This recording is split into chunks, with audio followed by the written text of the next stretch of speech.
All right, Brendan Taylor here, True School Sports. I'm back with Mr. Custom Made himself, Rick Glaser. Rick, welcome back. How are you, buddy? It was great to see you in Vegas. We got in a nice podcast while we were out there. We were both out there, and here we are tonight again. And 8 days later, we're ready to roll. Yeah, no, it was definitely great seeing you. I got a lot of good responses from it. I'm sure you did too.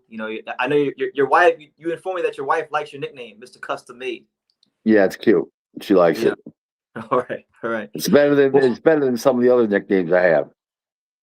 What are some of the other nicknames you've had through the years? Just before we get Oh, into the the boxing. animal. The OG. A whole bunch of them. Okay, okay. Well, Rick, there's a lot to get into, so I don't want to waste any time. I know you've been tweeting back and forth with Devin Haney and Bill Haney, and their name has been in the headlines a lot recently for the Keyshawn Davis fight not happening. Now, Liam Paro, even that's fallen out. What's your take on all that? Well, Liam Pearl, he just won the title, and he's got a while to make a title defense. I think it's 9 months for a mandatory. And he's from Australia. He fights over there, so he can get a lot of money just fighting a regular guy. He doesn't need to take a big jump like that and fight a fight he's probably going to lose. So he wanted, what I call "fuck you" money, crazy amount of money to fight, or he wasn't going to fight. And he didn't get what he wanted, and he moves on. So Yeah, they'll fight who they want to fight. He'll get a win. He'll still be in position to fight a Haney, maybe the winner of Conor Ben and a Ryan Garcia. Who knows? But in the meantime, I could understand why he's not taking the fight. But they made him look bad. His own people made him look bad. You price yourself out, and you announce the fights. You're negotiating the fight. The next thing you know is they're pricing themselves out. Then why did you make the announcement you're negotiating the fight? yeah, I know, I know. Makes Is no there sense. They make the guy look like a duck. They did, and I don't look at Liam Paro as a duck. This is a guy that raised his No, hand no, to he's watch got Super balls. He went to Matias. Puerto Rico. He's traveled the world. He's a tough bastard. Yeah, so it's unfortunate. Have you heard anything as far as numbers? Because there's no numbers really out there. No, I didn't hear any numbers at all. Okay, okay. Why do you think it's what is the biggest difficulty in Devin Haney pinning down one of these fights? Because he's had a lot of failed Well, it's negotiations. because he gets X amount of dollars from the zone to do the fight, and they're taking up so much of the money they want to pay an opponent peanuts, and they're not getting away with it. People just keep saying no, no, no, no, no. So Okay, so they're trying to get as much as they can for as little as possible, pretty much. right. Okay, okay. Um, Now it sounds like Devin's moving on to Jack Catterall. That's the opponent now they're looking at. Yeah. Yep. Yeah, I'm sure that's being pushed by the zone. Yeah, what do you think about that matchup? If you have any thoughts about it at all? Well, I think that Haney wins, but it's a good fight. Jack Catterall's got a high ring IQ. He's got a good jab. Overall, very, very good fighter. No complaints about his overall abilities. Yeah, it's probably the best they can do, unless of course they send Tiger Johnson a contract. He ain't fighting Tiger Johnson. Yeah, why you say that? He just wouldn't right now. He wouldn't. Tiger Johnson doesn't bring it up to the table, but a hard fight. He's got a really good jab. He's got a good ring IQ. He's a little leaky on the defense, but he's not a puncher. And when you got a really good jab like that, and a long jab and a power jab like that, and with speed behind it and straight like an arrow, you could really fuck a guy up. Correct, correct. Well, I feel like if Devin really wanted to make a fight happen, I mean that he would take it because he's still pissed off about what happened when he got jumped. Who got jumped? Tiger. Yeah, Tiger Johnson got jumped. What, New York City? Yeah, I remember that now. Yeah, and Yeah. shout out my guy Joey. He mentions the fact that Tiger is taking Devin to court. I guess he has a restraining order on him, so that could also be playing a role as well. Yeah.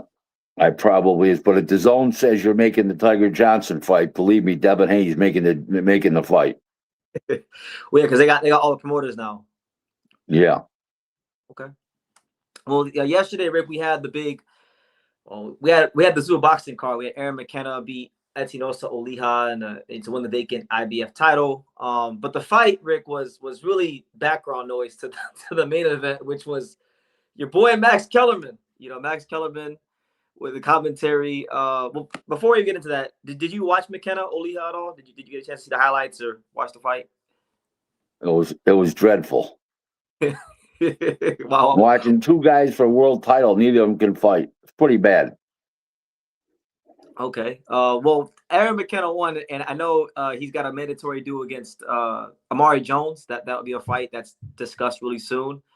I know you were a Golden Boy, Rick, but shoot it to us straight, man. Like, what's Aaron McKenna's chances against Amari Jones, or how do you see that matchup? I think that Amari Jones will slice, dice, cut, beat down. That's ugly. Yeah, you're talking about a straight annihilation. Yeah. What do you think? Me, You're not a seasoned eye, but you got a good eye. I think Amari won on points. I think it'll be a solid fight, but I think Amari's athleticism and just yeah his athleticism and his ring IQ. I think those things will be the difference in the Really, you fight. say it goes the distance, man. I think he gets caught up. Who McKenna? Yeah. Yeah, well, I think just because with McKenna being big and rangy, he's not necessarily like he's not aesthetically pleasing to watch, but he's good enough at all ranges. I think to at least go the distance. Yeah, but he fought an inept guy that was slow. Yeah, Amari Jones is not inept and he's fast. fair enough. We'll have to see how it goes. I think Amari win on points, but if he can knock him out, great. Uh, shout out to um, shout out to my man BSB says it was one of the worst fights of the year. I don't know what Brandon was watching, which he told me. What were you watching? I was watching the fight, Oliha versus McKenna. It was like watching paint dry. Neither guy has any ability. One guy won because the other guy was so pathetic.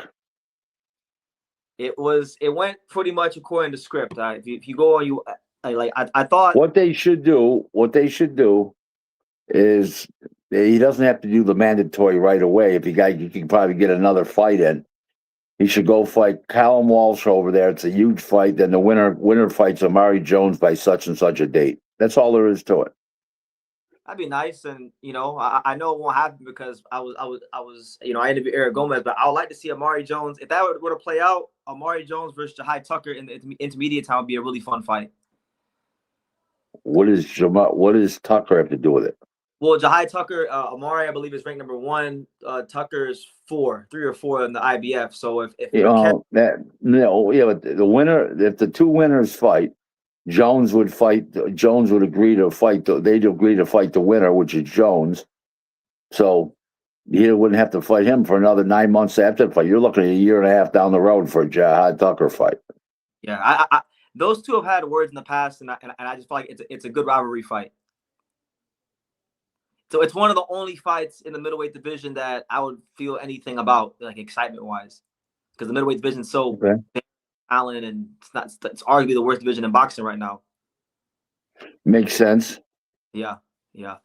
What's I gonna ask you next? Oh, so Max, kind of getting back to Max Kellerman, man. He made some outlandish comparisons. I told you one of them earlier, last night when we were talking that he compared Aaron McKenna's meanness in the ring to that of a Terrence Crawford, which I know you'll love because I know how much you love Terrence Crawford. What do you make of these comparisons? Because he's comparing McKenna to Crawford. He's comparing Stephen McKenna to Iran Barkley. What do you think, Rick? He compared Callum Walsh to Roy Jones and Joe Calzaghe.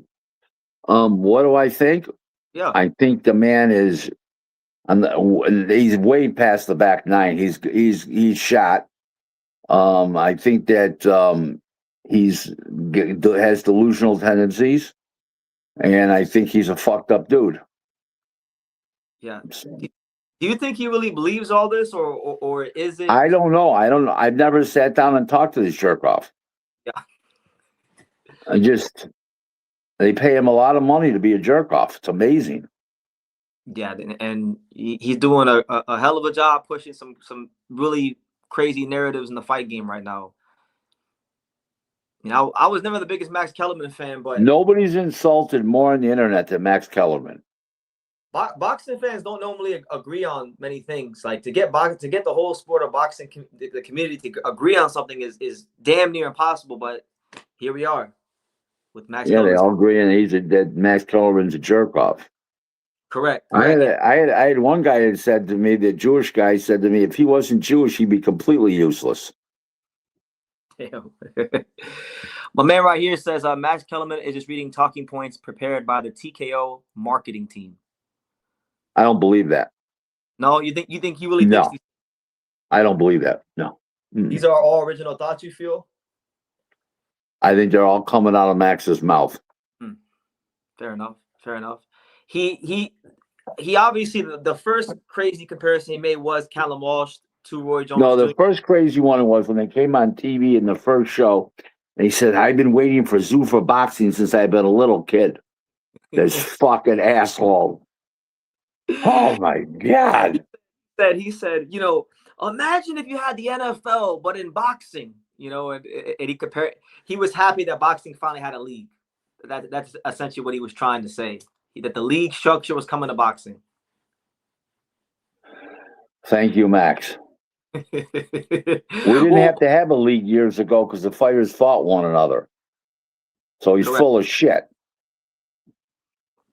You're saying in the 80s and the 90s and the 70s when they were on ABC, it was more of a league structure then? Come on. They were killing each other every Saturday and Sunday. Yeah. I mean, Cutman had to be doctors, for Christ's sake. It was so fucking brutal, those fights. Correct. And you had I mean, Yaki Lopez, Matthew Saad, Dwight Muhammad Quarry. I mean, the list is the list of and the junior lightweights and the lightweights, Rolando Navarrete, Cornelia Boza Edwards, Bobby Chacon. I'm trying to think. Rolando Navarrete, Boza Edwards. I mean, these guys were killers. They're featherweights. Danny Little Red Lopez, Salvatore Sanchez. I mean, these guys were killers. Yep. I mean, killers. And they were on every Saturday and Sunday killing each other. And like I said, Cutman didn't wrap hands back then. They were worried about stopping cuts on a full. They were cut everywhere. I mean, the Cutman were carrying sunglasses around for the fighters after the fights were over to put glasses on them, for Christ's sake. I mean, a different era. Don't forget Rafael Lamone, Rick. Don't forget him. Rafael Bazooka Lamone. Yeah, another one. I mean, they were killers. I mean, every fight was great, and they all fought each other, you know, happily. Yeah. Today, I mean, they fight on the internet, and then they don't fight in the ring. These brat bastards. Well, like we also too, like even in the 90s when you had HBO boxing, we had more quality control, because I've been going back and rewatching a lot of HBO boxing fights recently. Like one fight that really shows a difference in eras between then and now would be like Ike Corte versus Vince Phillips. You know, even the B-sides back then are fighting you tooth and nail. Different world back then. Yeah. Is there a world, Rick, where boxing could get back to those days where there is quality control and there is those kind of fights? you hire real boxing guys as TV executives instead of TV executives that went to college, don't know anything about boxing. It's a real problem. Yeah, that's a real problem. Is people, that a guy like me goes to make a fight, they tell me, now we don't want that fight, it's not a good fight. You're telling me what a good fight is, you fucking asshole? Jesus fucking Christ, it's brutal. Was there ever? I said, how long have you been around boxing? You just started, what, 2 years ago? What'd you do before that? You were fucking pushing pens and papers around. Yeah, now all of a sudden you're a boxing expert. You know nothing. Yeah, he was fetching a guy who fishes knows of a left hook from a right cross. I mean, just it's ridiculous. Yeah, No, it's a different state, different times we're living in. Is there a particular fight, Rick? Because you mentioned bringing up fights to, I guess, promoters or executives. Is there a particular time in your career where you brought up a fight and they said, Rick, that's not a good fight? Is there a matchup that you would say sticks Yeah, out? yeah. Billy Irwin and Arturo Gatti, which would have been the fight of a lifetime. Mm, okay. They shot it down, and Billy Irwin ended up fighting Juan Diaz. He had the flu, but whatever. But that's beside the point. He was a top 5 contender. They shot it down. Because Ridiculous. they didn't see the vision in that fight. I don't know what they saw. But okay. Yeah. All right. They Well, didn't see the great fight that I saw. no. Paul, my man Paul wants to know from you, Rick. Did Jimmy Ralston help him a little bit during your start? Who said that, Paul? Paul Sotak. He's asking. Yeah, for about 1 day. Who's Jimmy Ralston? Who's He Jimmy was Ralston? he was a light heavyweight contender in the '60s, and he became an amateur trainer. Had a few Mickey Mouse pros, and he was Joe Macy's original trainer. And then as soon as the guy could hold his hands up, they took him away from him. You know, the guy. I was around the guy for a very, very, very short period of time. But guys like Paul, they give Jimmy all kinds of credit. What I know about professional boxing, I mean, Jimmy couldn't write on a Match Bros cover with a large yellow crayon. That's right. I mean, come on, seriously. You know, that's like comparing Dale Earnhardt or Richard Petty in the heyday with some local guy in a demolition derby at your local track in the backyard somewhere. You know what I mean? It's come on. There's levels to this shit, Rick. It's different. Right. Paul doesn't. Paul understands, but he busts my balls a little about it. But the best way I can tell you is that, I'm flying with eagles, not running with turkeys. Point taken. Point taken. Major Key Boxing says, Rick, that you have the most made haircut in the business. Rick said, yeah, he said, I guess it's a good thing. I don't know if that's a good thing or a bad thing, but he says Rick has the most made haircut in the business. I don't know what that means. Yeah, ask him what it means. Expound upon that, Major Key, because we don't know how to take that, but we appreciate the comment. Major Key's a good guy, by the way. Yeah, I know him. I know. Good guy. Good guy. Bazooka Lamont versus Bobby Chacon, real classics. Come on, they were killing each other like I said, Cutman heavy doctors, for Christ's sake. Correct. And Major Key says it's a great thing, Rick. He's saying it's a great okay. He doesn't mean anything. No, I said thank you. He says thank you, Major Key. Let me see what else we got here. Oh, so the second big analogy that Max Erin made was Callum Walsh to Roy Jones Jr. He fought yesterday against Tyler Denny. I mean, they really were scraping the bottom of the barrel there with Tyler Denny. And he's still, he's getting these big slots, Rick, these big co-main event spots, and he's not performing. What do you make of Callum Walsh, I guess, his last couple of... He sucks. There you go. He's going nowhere, you feel? He's going nowhere fast. Yeah. If they put him in with somebody, he's gonna get clipped. He's terrible. Yeah, because Tyler Denny and Francisco Vargas Jr. Those are bottom of the barrel guys in his weight class. Then he hasn't got a knockout since he was 5. Put it this way, barrels were made for those guys. Girls? No, I said barrels were made for those guys. Yeah. Okay. Yeah, because I don't understand why he keeps getting these co-main event slots. It's. Well, he's Tom Lawler's pet, who's Dana White's pet. You know how it goes. Come on. Correct me if I'm wrong. Isn't Tom Loeffler aren't him and Dana White not seeing eye to eye right now? Isn't that a thing? He's what? Isn't Tom Loeffler and Dana White aren't they kind of not are they not seeing eye to eye right now? If that's true, I didn't hear that. Why is that? I heard the grapevine. I heard that Tom Loeffler and Dana White are not seeing eye to eye for some reason. I forgot what the reason was, but maybe it's over Callum Walsh. Could be. Oh, we see. We got some interesting comments. My man right here says, this guy said that PBC's done years ago, but yet they are still here. They're limping. Are they still in business? Technically, yeah. 5 shows last year, 5 the year before, maybe 5 this year. Come on. They're out of fucking business. They're jerk offs now. They're not a power base anymore. They're jerk offs. And the guy who says that, like you, buddy, you're a jerk off. Man, there you go. Playing today. Rick, y'all got Rick on smoke today. Rick's ready for all the smoke. So get your questions in. What out of business is a comparison of what they used to be.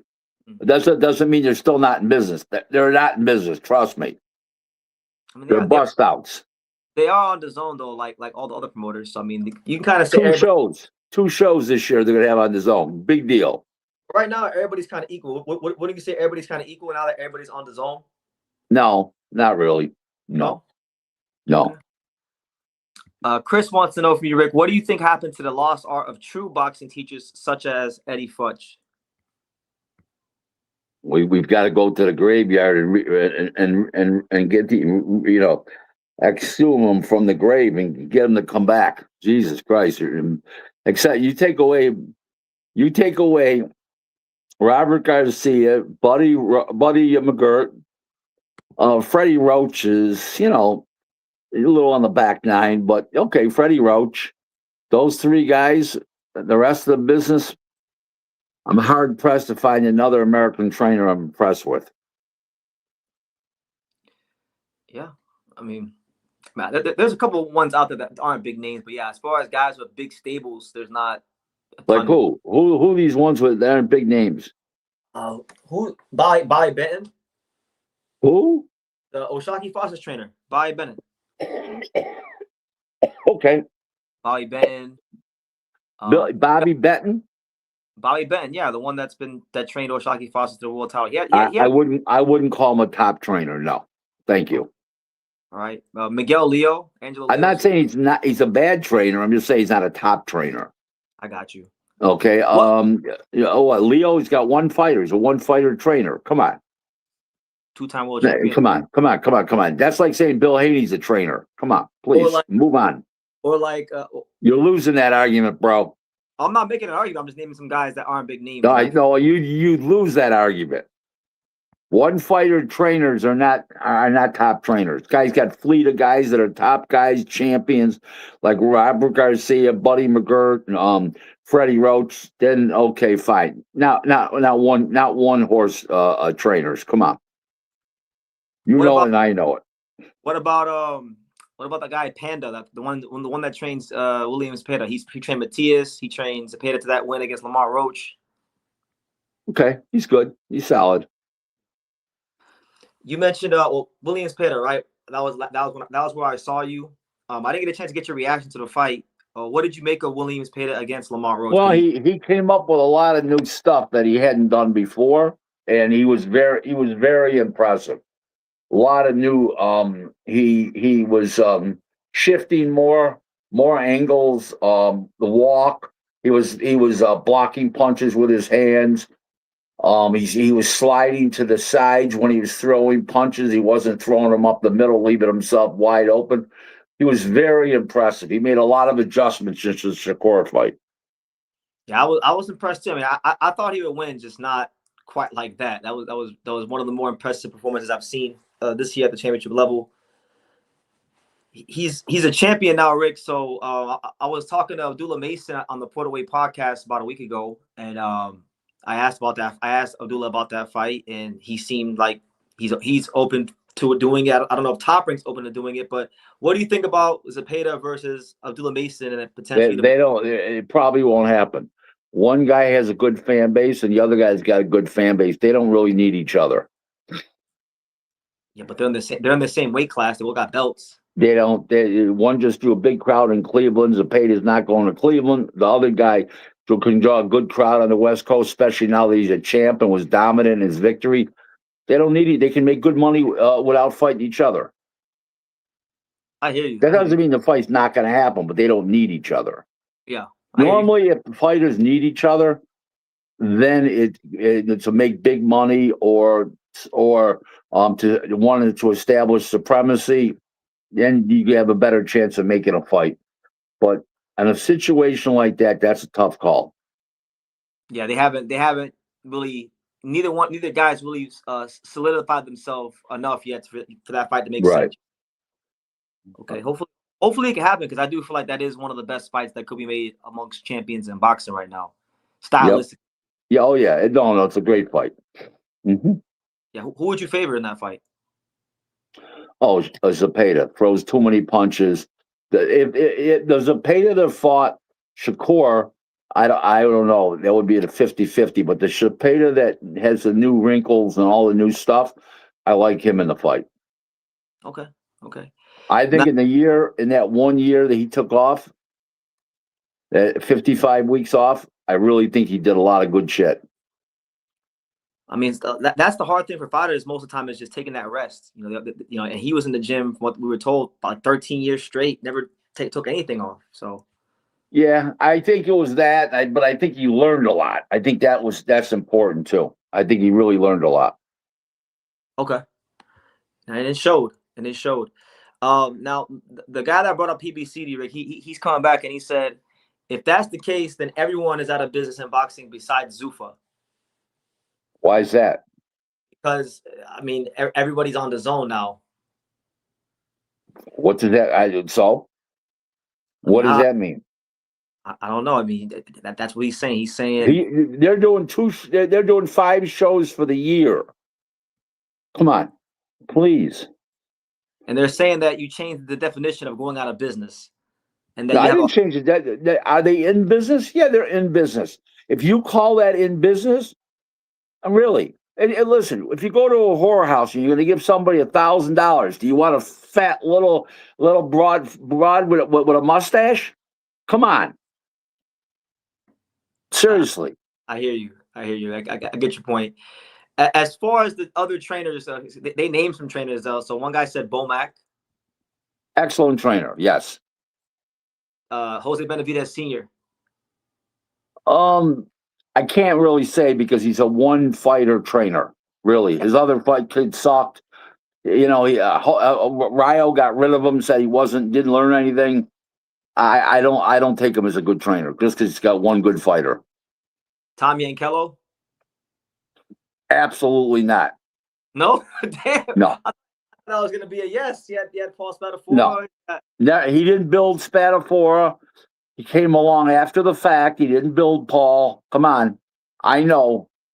Okay, he was there. Manny Robles? Excellent trainer. Okay. Joel Diaz. Good trainer. Okay. Let me see. Man, people are on fire today with comments, man. Let's see, what's the next one? Oh, Black Ray Donovan says he wants to know from you, Rick. Do you see Zuffa reviving boxing because it's not looking good? Good fights, but there's no good shows. Don't understand the question. Sticking to, I don't know the other part of the question, but do I think they revive boxing? They brought a new network to the table in boxing in the Paramount Plus, a new platform, and that's a good start. And if they do shows, they're doing 1 show a month now. If they're doing two shows a month, yes, they can do their fair share in reviving boxing. Plus, there are shows on Netflix. Yes, they can do their fair share. Okay. Larry Merchant had a quote that where he said one time, Rick, that nobody could save boxing, but nobody could kill it. What do you think about that quote? Because I feel like it's applicable. I was not a Larry Merchant guy, so I'll leave it like that. Let's leave that one alone. Well, why not? Why not? What? I'm not a Larry Merchant guy. Why too much rhymes and theatrical shit. I'm a hardcore guy. You want to get to the you know what I mean? You want to get to the nitty gritty of everything, like I'm not into the rhymes and the whistles and all that shit. You know what I mean? I hear you. You know what I mean? Well, if the stars align right tonight, he can maybe win. The guy blows. If he lands a lucky punch, he may win. What the fuck? Simple. Yeah. Call it honest. That's what you want. You want to call it honest. Yeah, I don't need to hear that, oh well, and he prepared and the other guy's not as prepared and this could be and this listen, just call like it is. The guy's got an outside chance to win. He's not supposed to win. Is he capable of winning? Yeah, remotely. Don't come up with the stars and the fucking and then the tides and oh my god, this guy, the moon and all. Okay. Uh, Well, you talked a lot about one fighter trainers, but what about Shingo Inoue? He's a two fighter trainer, and they're both his sons. They're both champions. I'm not counting Japan because they don't train anybody else but fighters from Japan. Yeah. That's what Cuban trainers are in the United States and American trainers. They train fighters from all over the place. That's Japanese trainers only train Japanese fighters. Okay. What about Andy Lee? Excellent trainer. Okay, Andy Lee. So, all right. So, Hawker says Rick that your favorite trainer is actually Rachel Donaire. What? Or Hawker Mustang right here says Rachel Donaire is Rick's favorite American trainer. Okay. let's not go there. She can lift her leg on a fire hydrant. Oh man. Okay. Right here, Mother Prince wants to know, Rick, from you, Rick. What do you feel Abdullah Mason's ceiling is, and what are there any fighters that he reminds you of? I don't know. I don't know about his chin, so I'm not sure. I've seen him get rocked. He was dropped a couple times on the way up against non-punchers, hand-picked guys. So we'll see. I mean, he looks good. He's got a lot of offense. He's got grit. He's in great shape. But his father trains him, and maybe his chin's not that good. So it's wait and see thing. Yeah, it's a good one. Yep. Mm-hmm. Rick, on the prelims of that Golden Boy show, one of the prospects Oscar was super high on, or at least he was in the media. I don't know what he really thinks about him, but Dylan Capetillo, he got knocked out. Well, I think he jumped off that wagon when his back of his head hit the canvas. I was going to ask, have you heard anything from the Golden Boy execs about Dylan Capetillo moving forward? It's following the knockout loss. I have not heard anything, nor I'm afraid to ask. Yeah. Because I mean, he had a little bit of buzz, growing up in the gym. His dad, helped train Tyson Fury for one of the Wilder fights. The buzz went away with one punch. Yeah, it was crazy. It's crazy. I remember I wasn't even in the arena. I was in the bar where I interviewed you, and I watched it, and I was like, wow, I couldn't believe it happened like that. Yep, I'm glad it wasn't anywhere near it. Yeah, I'm glad the Hindenburg and Lindbergh's baby kidnapping, the Hindenburg and the Titanic happened before I was born. If not, I got blamed for those three things too. Yeah. Okay. Well, I know you're good friends with Don King, Rick. His name's starting to be in the news again. For this whole McCallion Benavidez situation. Do you have any thoughts on that? The whole Don King, McCallion. I think he's going to be suing everybody in sight. Yeah. Because he I think between individual people and corporate entities, you're going to see an awful lot of people and corporations getting sued. Yeah. I mean, it could be. Let me think. 7, 6, 7, 8 defendants not there, possibly. Damn. Well, what do you think of this? Is it right? Does Don King really have grounds to sue? Because I mean, McCallion never accepted the fight, but he did a deal with Opetaya's people, or Benavidez and Sampson. Do you think it's right that he's able to sue if the fighter didn't agree to the fight himself? Don King should be able to sue. Yes, he owns the promotional rights of the fighter. He has no obligation to discuss that fight until after he's made a deal at his leisure. That's how it works. He's the rights holder. Okay, but if Don King is making deals with Sampson and the fighter does not agree to the fight and he withholds, that's a secondary situation. Okay. Okay. You still can't go take another fight. He's got a promotional deal with Don. Okay. Well, the reason I'm asking you, Rick, is because people are in the boxing community are getting they're putting pressure on people that have been defending the Muhammad Ali Act, and they're saying, well, isn't this a violation of the Muhammad Ali Act? Then they need to take it to court and determine that at that point in time. You just can't take it on your own and say, okay, that's not legal, and okay, we're going to steal the fighter, or we're going to go sign the fighter, and all that kind of stuff. It doesn't work like that. Okay, so if there is a lawsuit, which there probably will be, what are I can guarantee you there'll be a lawsuit unless they come to Don and they pay Don off. I think so too. How will this affect the fighters? In the equation, McCallion. We'll see. Don could go get a temporary restraining order. We'll call it TRO, a temporary restraining order, and stop the fight from happening. Yeah. Don is a rights holder here. He has the promotional rights to McCallion. Correct. The James Blacko wants to know, Rick, why are boxers still signing with Don King? This is a long time ago. He signed with Don several years ago. Yeah, it's not new. He won that. I mean, he's been fighting on Don King shows for a while now. Right. I covered one of them, I think, in 2024 or 2023. Why are they still fighting with Don King? Because he can throw money at him. Yeah, I guess the thing is, Don. This isn't the Don King of old from 20 plus years ago when he had all the power. Well, Don King will be 95 on August 20th. He was born August 20th, 1931. You don't have to check anything out. There's the fact. And he has the promotional rights to this guy. Don King Productions has the rights to this fighter. And it's gonna go, unless he gets paid, it's gonna go to court. I'm telling you right now. I think so as well. I find it kind of hilarious how Benavidez and Jael Patai are just so hell bent on fighting McCallion. Like nobody really thinks McCallion can win, which I don't either. But it's just funny seeing who's gonna get the belt off of McCallion. Right. Yeah. Let me see who else we got. Black Ray Donovan says, do you think Benavidez is going to re-sign with PBC or no? Because his contract is up soon with PBC. Well, he's not with PBC. He's with Samson. And Samson is loyal to PBC as of right now. Right. Do you think he resigns?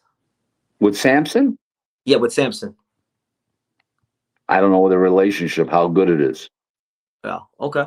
Let me see. What else? So much to talk about on the fight game.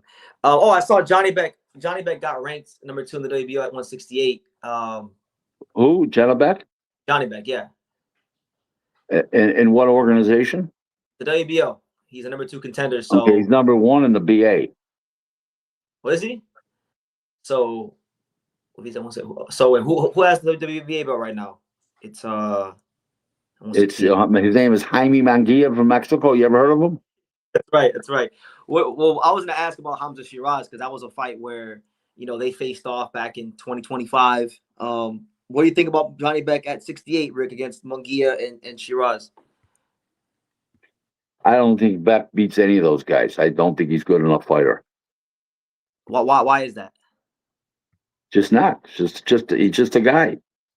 But I'm saying his balance is not good. He's just a guy.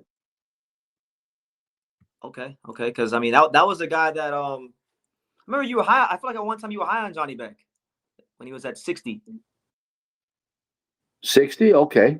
He's 5'8.5". He ain't a super middleweight. He's a fat guy.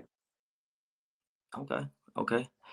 Marlon Prince wants to know from Rick. BT, please ask Rick if he thinks the Ortiz Golden Boy Promotions litigation was real. The timing of everything seemed a little bit too convenient. It was real as can be. Trust me. I mean, yeah. I was standing by to be an expert witness for Golden Boy if they needed me. Yeah. So it was real. It was real as a heart attack. Trust me. Well, I think the reason that question is getting asked because it just seemed like all of a sudden when the draw. You gotta speak up. You're fading out fast. You can hear me? Now I can. Okay. What I was saying is, it seems convenient to a lot of fans that the litigation happened when the Duran Ennis fight was starting to get really, really pushed. They can think what they want. It was real. I mean, I know you're really cool. Everybody spent a lot of money on attorneys. Trust me. The lawyer fees were exceptionally high. Yeah, I mean, just to show how stupid everybody sounds, Rick Merigian was sued separately for interfering. The what's his manager? Come on, please. Yeah. Conspiracy theorists all around. Yeah. Good luck. No. I know you're really tapped in with Eric Gomez and the fine folks at Golden Boy, and you did help make that Charles Conwell Paul Crow fight. Is there any news on maybe Virgil Ortiz's next fight? Could it be against a guy? Could it be against Charles Conwell? If let's put it this way, if Josh Kelly, and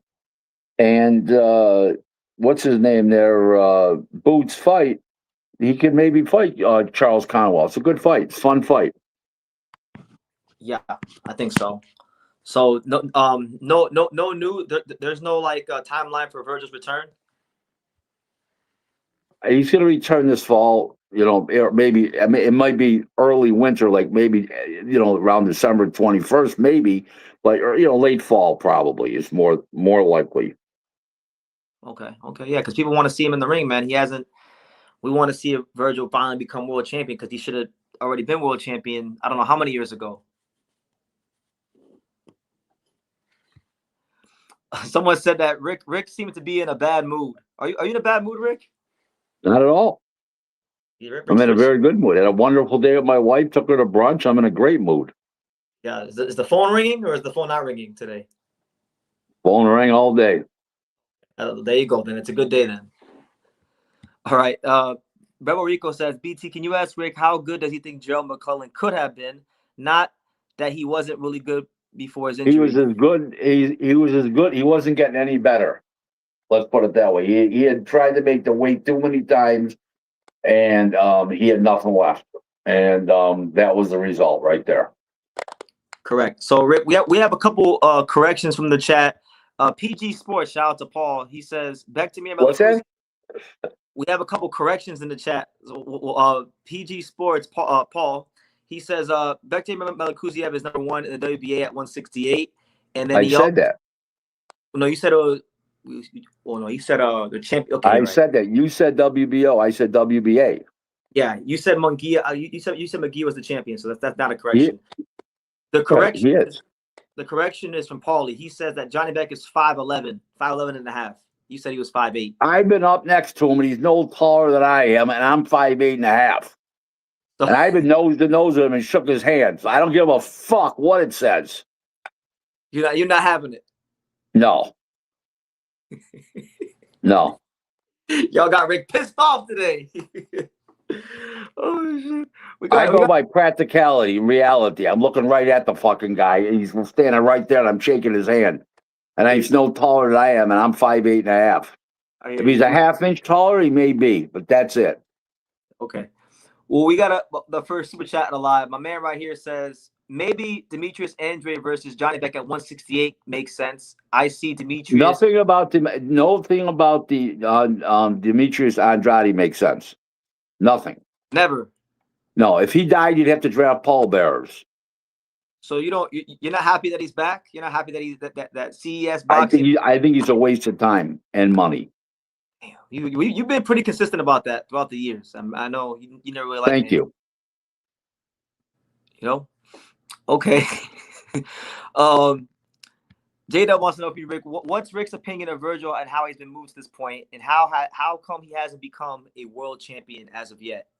Well, he had two delays. He had three delays. He had the COVID, was a year, basically a year. He lost 2 years, almost 2 years, when he had the that illness, that blood illness. What was that called there? What was that called? Rhabdomyosis. Okay, that was like 20 months, right?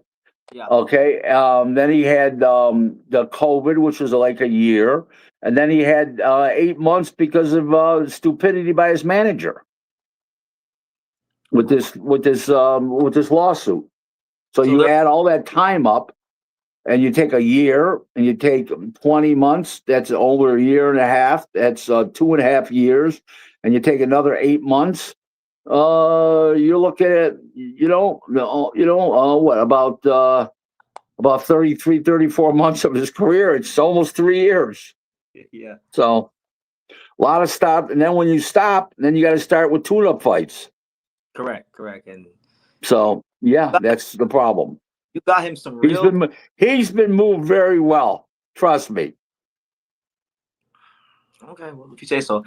Boxing Man says, Rick, boxing is in a terrible state. It's lost whatever structure that was left. I also miss the Facebook chat days.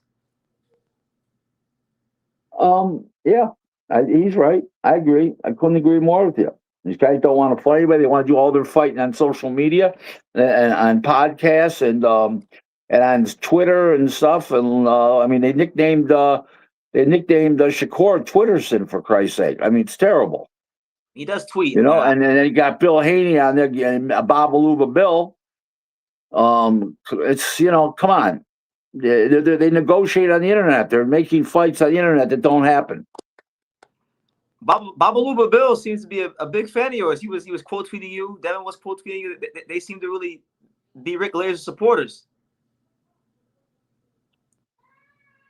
Listen, just because I'm always right, all of a sudden they jump on the bandwagon. Okay, well, I mean, you say you're always right. I don't know if you're always right. No, my track record is awful fucking good. No man's always right, Rick. That's not true. My track record is awful good. Right, a lot, but nobody's always right. Percentage wise, it's close. Gotta keep. Oh, look, I married somebody 13 years into my marriage, and I'm happily married, and I don't make too many mistakes in life. Believe me. You're sharp and shrewd. I won't get too carried away. I just have a good understanding of things. Yeah. Now the chat's fired up, Rick. They said you're always right. In what universe are you always right, Rick? I can't hear you. What? MEZBX, the guy on the screen. It says you're always right. In what universe? I can't hear you. You can't hear me? No. Can you hear me now? Right, what are you saying? Hold on. Give me a second. Hold on. Let me put the headphones in. You can't hear me? Now I can now a little bit. Yeah. What did you say? I'm reading the comment on the screen. It says you're always right. In what universe? You're always right in what universe? I'm always right. 9 out of 10, 99% of the time I'm right. 98% of the time probably. All right. So let's do this in the chat. For everybody that's here that doesn't think Rick is always right, please tell me sometimes that he was wrong, and let's unpack those. You're right, and they can come up with reasons, but you look at all the times I'm right, very few I'm wrong, very few. Okay. Well, Boxing Man says fighters don't know how to truly fight anymore. HBO and Showtime quit boxing promoters. They don't really run anything. I don't know. That's a question. He's saying fighters don't. Just rambling, but I understand what he's saying. He's correct. Yeah, he's saying that there's no quality control in boxing. Right. What he's doing is he's put three different things into one sentence. Correct. Okay. All right. Yeah. They said they're saying, Rick, that you're lying, that you could hear me. That he said he can hear you. I can't hear you at times. What did I just tell you? I'm lying to you. To be fair, I've been on your show 40 times over the years. Have I ever had this problem happen before? Yeah. No. Let me see.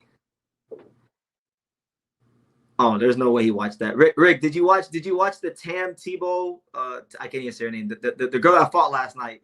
Did you watch any of the? I don't watch women fights. That's what I thought. That's exactly what I thought. Yeah. See, they said Rick predicted that Fury would be Usyk. Okay. And look at the 99 times I'm right. That happen. It'll happen. I mean, I think people don't have a problem with you saying that you're right frequently. It's just not. Nobody's always right. My percentages, I'm right. Okay. Rick, do you have any thoughts about Teofimo Lopez versus Rolly Romero? Do I Teofimo Lopez and Rolly Romero? Yeah. Do you have any thoughts on that? It just depends on which fighter shows up. They're both head cases. Yeah. I mean, they both be up and down in their careers. Yeah. Okay. They both flubbed themselves, shit their pants on the biggest stages.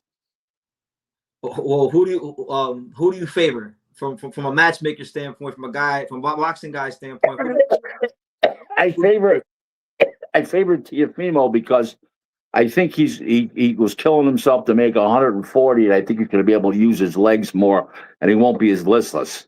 That I think that was part of the problem against Shakur. Yeah, I would agree with that. I think talent wise, To definitely is the more talented fighter. It's just which team are you Right. going to on the night? I saw that they made the Mosey Tama Phil Hergovich fight for the IBF title now, and this gives Moses the chance to become. About Ryan. What was that? I'm sorry, I was saying that they made the Mosey Tama Hergovich fight for the IBF title, and it's going to give Yeah, Mosey. I mean, I think that Tama wipes the floor with him. I know that. If Moses wins, he's gonna become the youngest heavyweight champion since Mike Tyson. What do you think that means for him if he is able to win the title? It's a personal achievement. It doesn't mean anything when you're sitting in Williamsville, New York. But for him, it's a personal achievement. How is Williamsville, New York treating you today, Rick? Is Williamsville, New York wonderful, okay? Wonderful, absolutely wonderful. We had a wonderful brunch, my wife and I. It's been a wonderful day. Yeah. I went to my 50th reunion last night, and I looked around with all those women in the room, and I said, "Boy, am I glad I'm married to my wife." Yeah, I seen that tweet. I was going to ask you about that. Like, I went to my 10-year high school reunion about 3 years ago, and yeah, it's already getting pretty scary out there. So I can't imagine the 50-year high school reunion. Yeah. Yeah. Okay. Really frightening. It is. It is. People aren't taking care of themselves as they age. They're not aging gracefully. No. No. Okay. No, it was so bad. I was the belle of the ball. Huh? My wife's laughing. I said it was so bad. I was the belle of the ball. Yeah, and that's saying a lot. Let's put it this way, yeah. BT, I was the only one with custom clothes on. Okay, well, I think you told me last night you were saying you're the second most successful person from your graduating class. I probably am. Yeah, the first one is John Wildack. He was the third in charge at ESPN, and then he went on when he retired from there 10 years ago. He went on to be the Syracuse athletic director and the University of Syracuse athletic director. And now he just retired July 31st from that job. So I would say he would be. Okay, but you're towards the top of your graduating class. I would think. I looking around that class, I'd have to be. the third most successful guy owns a liquor store, so that's all you need to know. Oh man. Okay. Well, there you have it. There you have it. Rick, I wanted to get your take on Pro Box TV. You know, they're heading into a new era with the $5 paywall. They got a couple of shows. I am 100% supporting Gary Jonas, Pro Box TV, Daniel Rubin, and my wife is too. And we believe in Pro Box. We think it's a great series. They do a great job. He uses his own money. Gary, it's not financed by third parties that aren't in boxing, and and equity, firms in New York or investment. It's not like that. He puts up his own money, and I'm 100% supporter of the series. Same here. I've been a Pro Box TV supporter for 4 years, so since they first came out. Do you think long term that Gary Jonas, without a big TV network, long term can he compete with the other big promoters? Because I feel like that's the phase Pro Box is in now. I don't know. That's yet to be seen. Okay. I'd like to say yes, but I don't know if he can. But I'd like to say yes because I like Gary a lot. I like Daniel Rubin. I like the concept. I just like everything about it. Yeah, does it remind you of any of the old fight series of the 90s or the early 2000s? Yeah, I mean, it's a cross between Showbox at some nights and After Dark, of HBO After Dark. Yeah, I could see that. their first two shows are pretty solid on paper. You know, you got There's Santiago. there's not they always put on great shows. I can't wait to watch Showbox. Listen, whenever night Showbox is on, I wake up in the morning and I say to myself, I can't wait till Showbox starts. Correct. Let me see. What are people saying?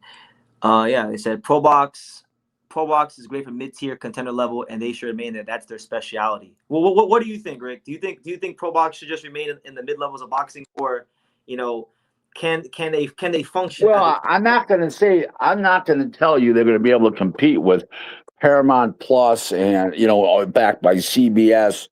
I'm not going to tell you they're going to be able to compete at that level, but they're going to. I think they're going to find a niche. I think they're going to find a niche. Well, I think it's important for the fight game that they do find their footing and be successful because, like I said, like you said, they've been very good. It's been a very good product for 4 years now. No question. Listen, they developed a lot of world champions on there already. Yeah, and they got Najee Lopez is on there now too. You got Ramon Cardenas. Good fighters. Mm-hmm. Okay. Yeah, you forgot Angelo Leo. Yeah, Angelo Leo, of course, the best on Pro Box. But I wanted to ask you, Rick, about this whole Tyson Fury Anthony Joshua fight. They're gonna bring it to the States. I know you've been tweeting a lot about that whole situation. Well, I'm the one that announced in early June it was going to be in America, and Eddie Hearn came out and tried to make me look like a fool and say he doesn't know what he's talking about. It's not going to be in America, but all of a sudden Eddie finds out it's going to be in America. Yeah, I wrote Eddie a letter demanding an apology. And not demanding one, asking for an apology. And has he issued an apology yet? No, of course not. But don't worry. Don't worry. I'm going to come back with a good one when it's officially announced and it's in the United States, and that he doesn't apologize. I'm going to come out with a good one. Will you be at the fight when it's in the United States? Will you be there? I can't tell. I don't know if I'm going to be alive. I'm 68. What the fuck? Okay, well, I'm only asking because you're in New York State. It's supposed to be. It might still be in Vegas. We don't know that. Do I think I'm going to be there? Probably not. Oh, because I want to say if you're going to be there in person, you can air out your grievances with Eddie Hearn in person. I got his phone number. I got his email address. I don't need to air my grievances out and go. I don't need to travel to New York to air my grievances out with Eddie Hearn. I can do it right on Twitter. There's a million ways I can communicate with this guy, this arrogant bastard. I hear you. I just thought it would have been a great opportunity for you to keep that same energy with him in person and get your when I saw him 2 years ago at the Ryan Garcia fight, I kept it real. He come up to me like my long, Rick Glaser, how are you? And he went to shake my hand. I looked up at it and go, hello. Just like that. He knew enough to move on. I was not impressed. Okay. Well, we'll see. I don't like people that every time they open up their mouth, you got to decipher if they're lying or telling the truth. I'm very uncomfortable for me. You like straight to the point type people, honest people. That's the reason I have a good relationship with Eric Gomez, Brad Goodman, because they tell it straight like it is, and I tell it straight like it is. And that's why I have problems with other people, because they lie, they skate around the truth. There's nothing like the truth. Come at it with the truth. I can deal with the truth. I can't deal with lies. I hear you. Boxing Man says, Rick, boxing's failed so far. They're not even on Telemundo anymore. Well, it's because the Hispanic fighters, they're going on the bigger shows. They're making a lot more money than they were paying them on Telemundo. That's part of the reason. Yeah, Telemundo is great for boxing. It's unfortunate they're not involved in it as much as they used to be, or even at all. What was that? I'm saying it's unfortunate that Telemundo is not really involved in boxing as much as they used to be, because they were great. Yeah, it is unfortunate, but they're owned by NBC, which is owned by Comcast. So anything that they own is a problem. Yeah, they're owned by waspy people, and they're not interested in boxing. Correct. My man, Blue Bloods World Order says Rick is from New York. He's a no bullshit type of guy. I am. That's true. That is definitely true. Rick, did you see there was this clip? I don't know if you've seen it. There was this podcast over there in Europe or England. Are you familiar with Ade Oladipo, the black guy that worked for the Zone, British guy? Yeah.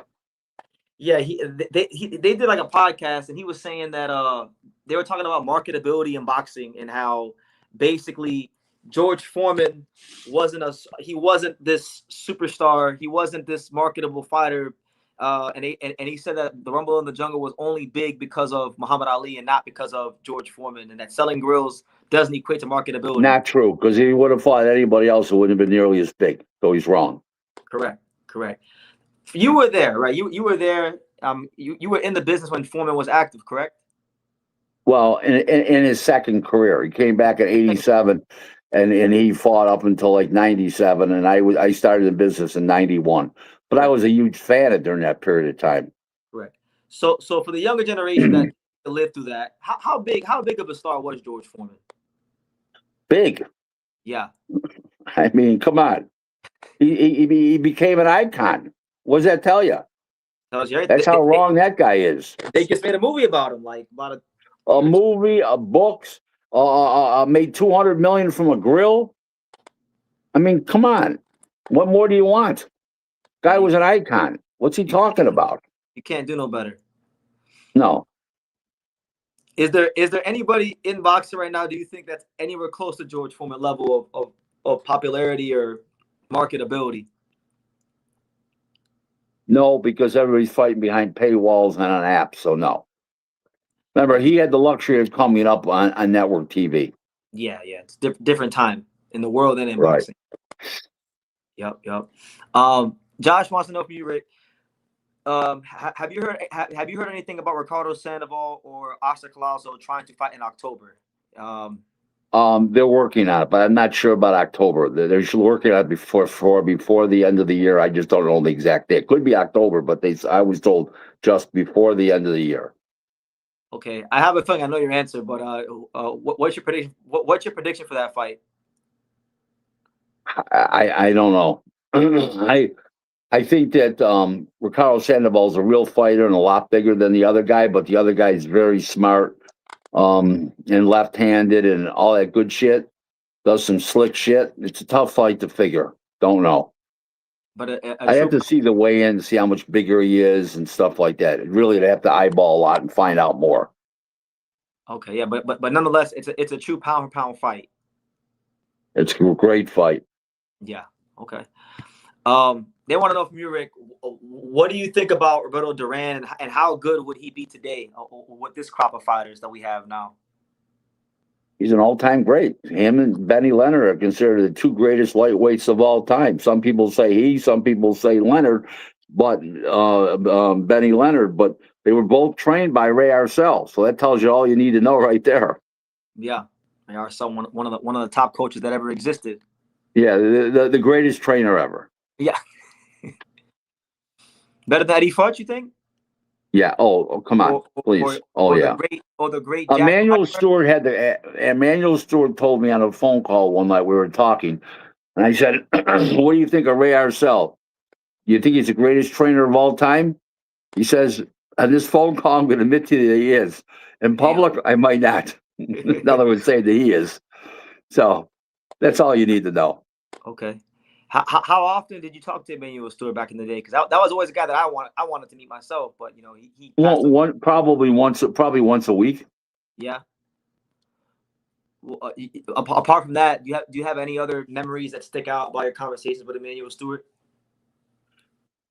Not really. I helped him formulate the strategy that when Lennox Lewis fought David Tua. Okay. So he would just call you up and talk about just strategy or boxing? Everything, a little bit of everything. Rumors, gossip, sparring partners he needed from me, opponents. Rick, they offered me this guy. You know about this guy? I go, yeah, he's got a good jab. He's got bad footwork. Whatever. I give him all the skinny on the guy. Okay. What was Emmanuel like? As a person? He was a fun guy. You want to know a funny Emmanuel Stewart story, but sad? picked me up at the airport, maybe 1993, 1994. I don't remember exactly what year. Could have been 95. I don't remember. And he was telling me about his barbecue joint in Detroit. Yep. And you got to go, best barbecue ever. I'm going to take you to lunch there. Picks me up at the airport in his maroon Rolls Royce. We go to the barbecue joint. We pull up. There's nobody there. There's an orange sign in the door. The state sales tax seized the fucking joint that morning. But this is before cell phones were popular. He didn't know. Yeah. So there you go. Yeah, because yeah, he's a guy that I love Emmanuel Stewart and Kronk and just everything that they represented in boxing. So it's cool. A lot of legacy there. Yeah, I didn't, to be honest with you, Rick, all these years talking to you, I never knew that you talked to Emmanuel like that. Oh yeah. Yeah. Mm-hmm. How'd you meet him? Like, where'd you meet him? You just met him through fighters, or? Yeah, going to Detroit for fights at Auburn Hills and stuff, and I met him there, and we became real friendly, and he liked me and stuff. You know, then I was in the middle with him and Don King over the Cornelius Bundage thing when he was world champ, and Yep. Don and Emmanuel were fighting, and Don brought me in, and Emmanuel agreed to have me mediate the thing, and then he got mad when I sided with Don. Don was right. Don's a rights holder. Yeah, that's Dude. business. You know, that's business. You know. Yep. Yeah. Mm-hmm. PG Sports wants to know from you, Rick. What do you think is the dream matchup that could happen in boxing today? For you, what's your dream matchup in boxing amongst the current crop? Me and Lou DiBella. Are you plus money or minus money? I'd definitely be a favorite. What do I think? A great fight that I'd like to see. I would like to see, you know, the guy's name. I would like to see an Oscar Collazo with that the kid from the Philippines, that IBF 105-pound champ. Pedro Tajuan? Yep. Really? Because every time I bring it up, it seems like you know I never really heard you talk that fight up before. No, I think it would be a great fight, but you know, but who, you know, somebody's got to put the money up for it. Correct. Yeah. I mean, I want to see that fight too. I think that's the fight that would. I know you have Oscar on the pound list already. I would say it's a bit premature, but for me, if he wins, Ring Magazine has him on the pound for pound list. Yeah, but Ring Magazine, they're full of shit these days. You know, they're not the Ring Magazine of old. Hey, I mean, you're judging saying they're full of shit. He's a great fighter. I didn't say he wasn't a fantastic fighter. All I know is when he won the title, my wife and I was sitting there at Fantasy Springs when he knocked out Marvel in Jerusalem. When Marvel in Jerusalem went flying through the air, okay, and my wife goes, "What was that?" He went flying right past us midair. Yeah, come on. And then Marvin Jerusalem became a world champ again, going to Japan and winning the WBC title. So there you go. That was for the WBO title over there in Fantasy Springs. So there you go. I watched the fight. I know about Oscar. I've been making videos about Oscar. I know about Oscar. I like Oscar. I just don't think he should be pound for pound top 10 right this second. But if he beats Sandoval, then I would say, okay, for sure. Put him He's top Bam 10. Rodriguez at 105 pounds. No. Hmm? Oh, you're saying he's Bam at 105? Yeah. Okay. He's the Bam of 105, 108, like the other guy is the Bam of 15 and 18. I mean, there's a lot of good fights there. I thought we talk about this all the time, but like, I wish he wouldn't be skipping up 2 weight classes, because at 108 pounds, there's a lot of really good fights. I got a problem with that too, yes. But I think it's going to be a great fight, no matter if he wins or loses. I don't think he can be in a bad fight. Just because of his style, like punching. Yeah, he's power. aggressive. He's a puncher. He's aggressive. He's left-handed. He fights like doesn't fight like a slick left-hander when he attacks. It's a good fighter. Rat Machine 87 says, Rick, your boy Oscar is scared of Pedro Tajuan. That's what he's saying. Somebody's got to put money up. Yeah. He don't got a lot of money behind him. That is true. That's for damn sure. Who's Combo said, oh, did you ask Rick about Hamza Shiraz and Diego Pacheco? No, we did not talk about that. I like Hamza Shiraz. Yeah, I like Pacheco in that fight. Okay.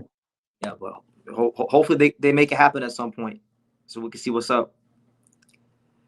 Let me see. I think I done ran through everything I wanted to ask you, Rick. Oh, you know what? No, I didn't actually. I never got your opinion on the Edgar Berlanga Stephen Butler fight, and what do you think is next for Edgar Berlanga? I don't know. I don't know. It's a hard thing to talk about because I really don't know. I don't know how big a fight he can get into. You know, he's about fighting for money, so I don't know how big a fight he can get into off that. But that was a hell of a fight, wasn't it? Yeah, I enjoyed it. I thought it was a really fun fight. He does have a nice jab and some good athleticism when he uses it. He just doesn't have the highest ring IQ, No, and he's got a he very doesn't low throw ring body IQ. shots. He doesn't throw body shots ever. The guy's got really low ring IQ, and to me, is Raul Carriel's got a real low ring IQ. Okay, so we talk a lot about the top 5 like highest ring IQs in boxing at the top level. Who do you think has the top 5 lowest ring IQs at the top level of boxing at the contender and championship level? Yeah, probably Belanga, probably Carriel's got a low ring IQ. There's a bunch of them. One guy you named in a recent phone call we had was you said Brian Norman Jr. His ring IQ is not up to par. Oh, we're talking about a low ring IQ. But I'll tell you something. If you fought Raul Carrel, that's a great fight because they both got bad ring IQs, which equals no defense. Yeah, but Brian Norman Jr. has at least has a somewhat of another gear. He can get. Yeah, he's got a big puncher, but he's got a low ring IQ. I hear you. Martha Prince wants to know from you, Rick, if Lamar Roach Jr. versus Gary Russell Jr. happened, is it a good comeback fight, and who do you think will win that fight? To Mad Random. Gary Russell Jr. Really? Wow. Really? No, hold on. Which Gary Russell? Gary Russell. No, Gary Antoine Russell. I was thinking of. No, Gary Russell shot. Gary Russell Jr. shot. I get that. They're all Gary Russell. I get them confused. Gary Antonio, Gary Antoine. Yeah. Gary, the champion, would beat him. The 38-year-old former 26-pound champ. No, Lamar Roach would beat him. Yeah. He's shot. He's gonzo. Gonzo. I used that yesterday in my tweet. I said, man, Max Kellerman is gonzo. I saw that. Thank you. You said, as Rick Glaser would say, Max Kellerman is gonzo. You know? But see what else we got. Shout out to everybody who's giving great comments, man. Rick's here. We're having a great time. G Funky Boxing, shout out to him. He says Berlanga throws everything with full power and he doesn't set anything up. Low ring IQ. Yeah. G Funky's right. G Funky's real name is Mario. He's a really good guy. Yeah, shout out to G Funky. He's been around for a while here on YouTube. I've seen some of his stuff before. Yep.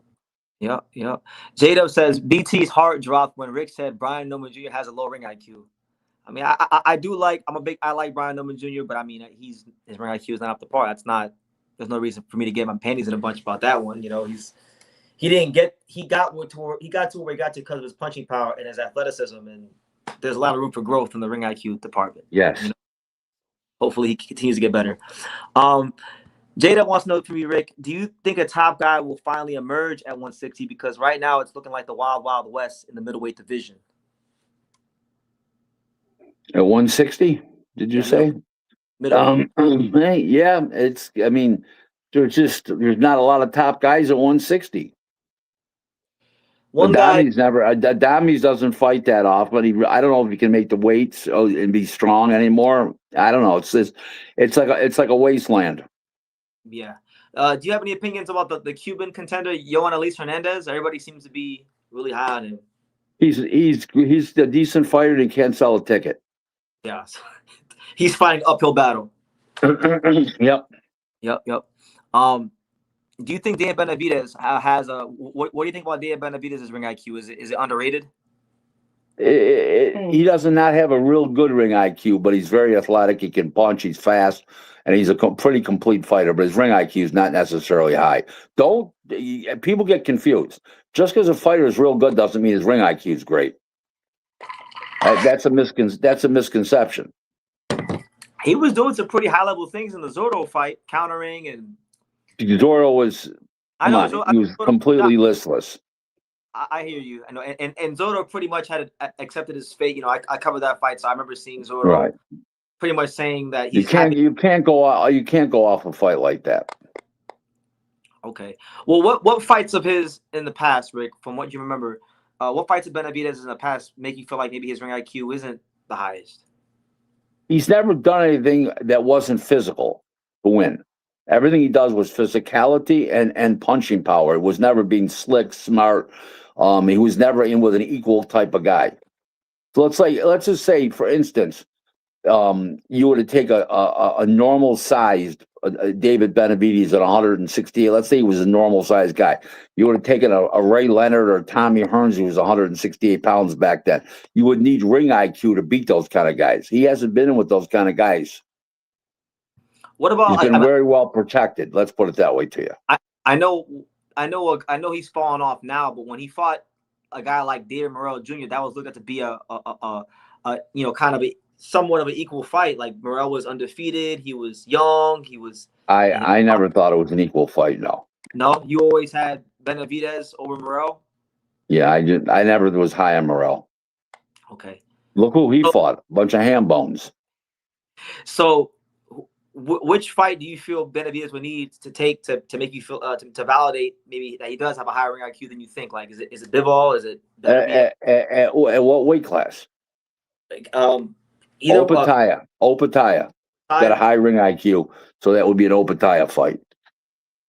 Okay, but Opataya's you could some of the same things you say about Benavidez, you could say about Opataya, because Opataya has won a lot of fights just being stronger and having more fire. I happen to agree with that, but I think that he does have ring. He does subtle things in there that I can see that he's got a high ring IQ, a good ring IQ, I should say.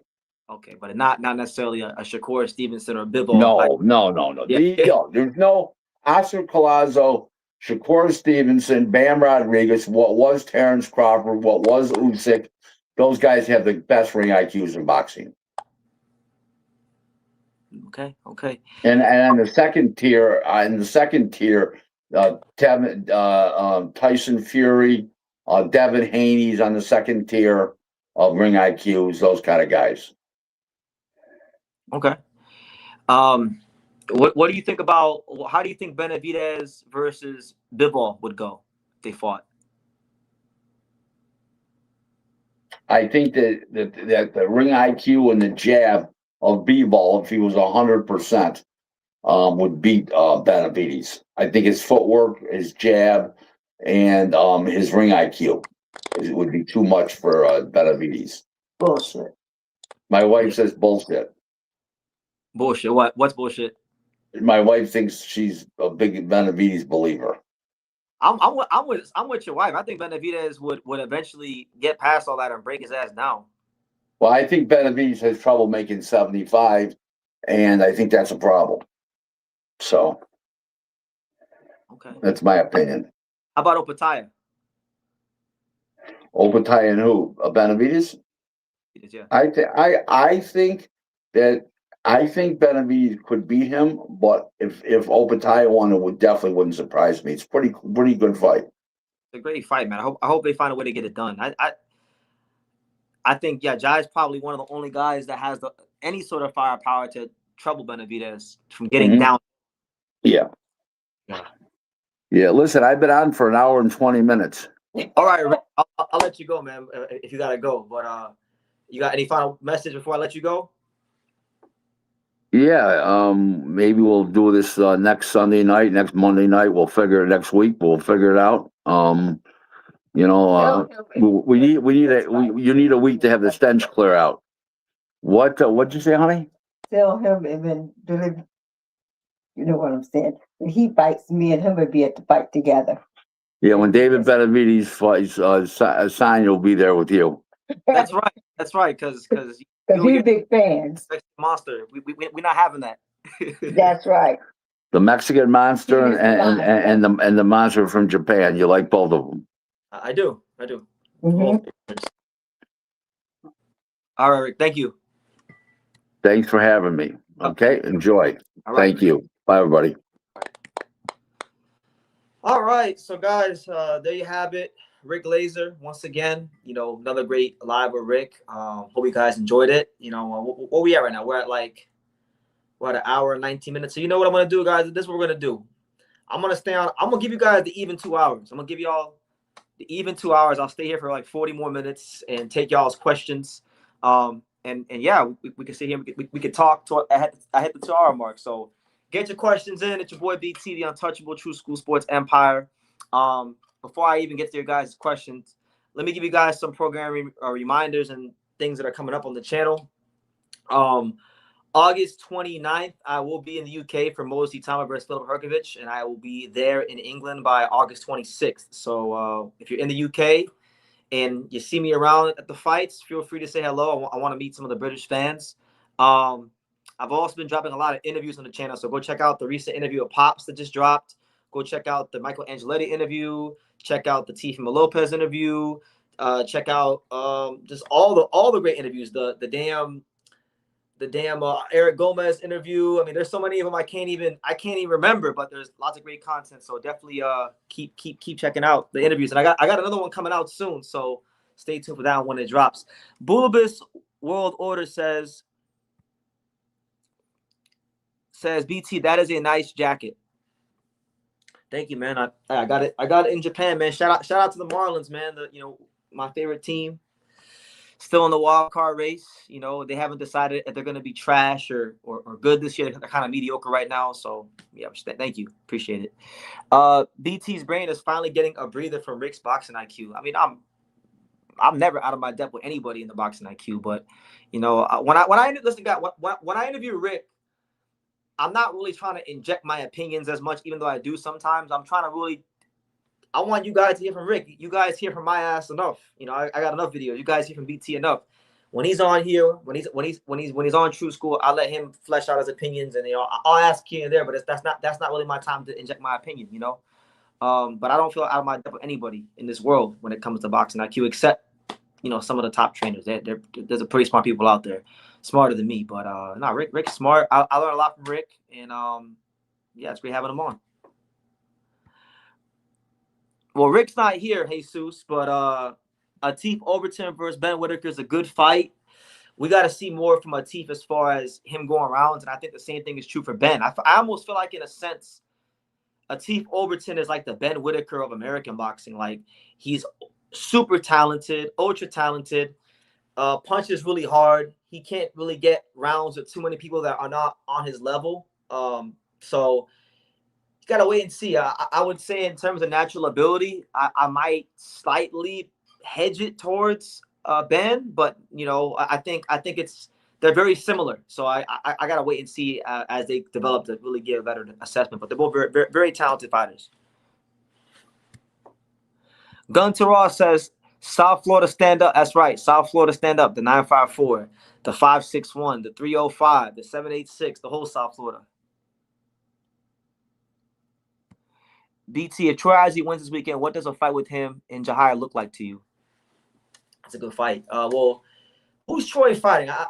He's fighting on that Clutch of Shields card, but I can't remember who he's fighting. Who's Troy Isley even fighting? Before I answer your question, let me refresh my memory on who Troy Isley's even fighting, because I remember on that card down there in Atlanta, there's some interesting fights. He's fighting Joseph Hicks. So okay, if he gets past Joseph Hicks, him versus Jahir, I think it's an interesting fight. Both guys, like, Jahir is really awkward, and Troy is not necessarily awkward, but he's just real steady, and he's kind of like, with all due respect, fundamentally sound, but straight up and down with no special effects. I think that fight will go the distance, and I think Jahir will probably outwork him. I think Jahir beats Troy Isley on points. I think he's the more dynamic fighter. I think he'll throw more punches, and I just think he's at this stage. I think he's developed into a better pro. Even though Troy Isley has the amateur experience and the amateur background, I think it's been Jahir who's actually rounded out thus far in their careers into a better professional fighter, because Jahir has fought good competition. Jahir fought Troy Williamson, Jahir fought Francisco Varone, and a whole host of guys. He's actually got one of the best resumes in the 160 division, which doesn't say a whole lot because 160 is trash right now, but he does have one of the better resumes at 160 if you look at who he fought and things like that. J-Dub says, no doubt you're standing in the boxing game, BT. You put in a lifetime of work in, and you're not even middle aged yet. That's what I'm saying. I'm 31, you know, and there's still so much more to go, and I feel like it's just now starting to get really good, and big things are in store for True School Sports and everybody here. So yeah, you know, shout out to you guys for the support and all the love. You know, without people like you yourself, Jada, I'm not still doing this. So thank you again for the comments. Who is Troy Isley still signed? Who is Troy Isley signed to? Is he still a top rank? No, Troy is not a top rank fighter. Troy is actually now with Salida Promotions, and he seems to be pretty happy about it based on things I've read on his Twitter account. So we'll see. We'll see how it goes. We'll see how it goes with Troy at Salida Promotions. From what I know from my own personal discussions with Dimitri Salida,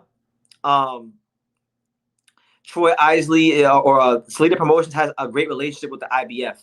You know, and I don't have the rankings in front of me, but I'm pretty sure that's the route they're going to try to go with Troy Isley based on what I've talked to Salida about back in May when I was down there with Angelo Leo for the Rai Salim fight. That did not happen. So yeah, Al the Pal, what's good, champ? You a bit late to the party, but good to see you. He said, "What to do? Everything is great, man. Everything is lovely. Everything is exceptional, and yeah, it's great to be here. It's great to be seen." You got the interview with Logan Hernandez. Good stuff. Is Logan going to be the Monster's first fight at 126? I don't think so. I don't think so.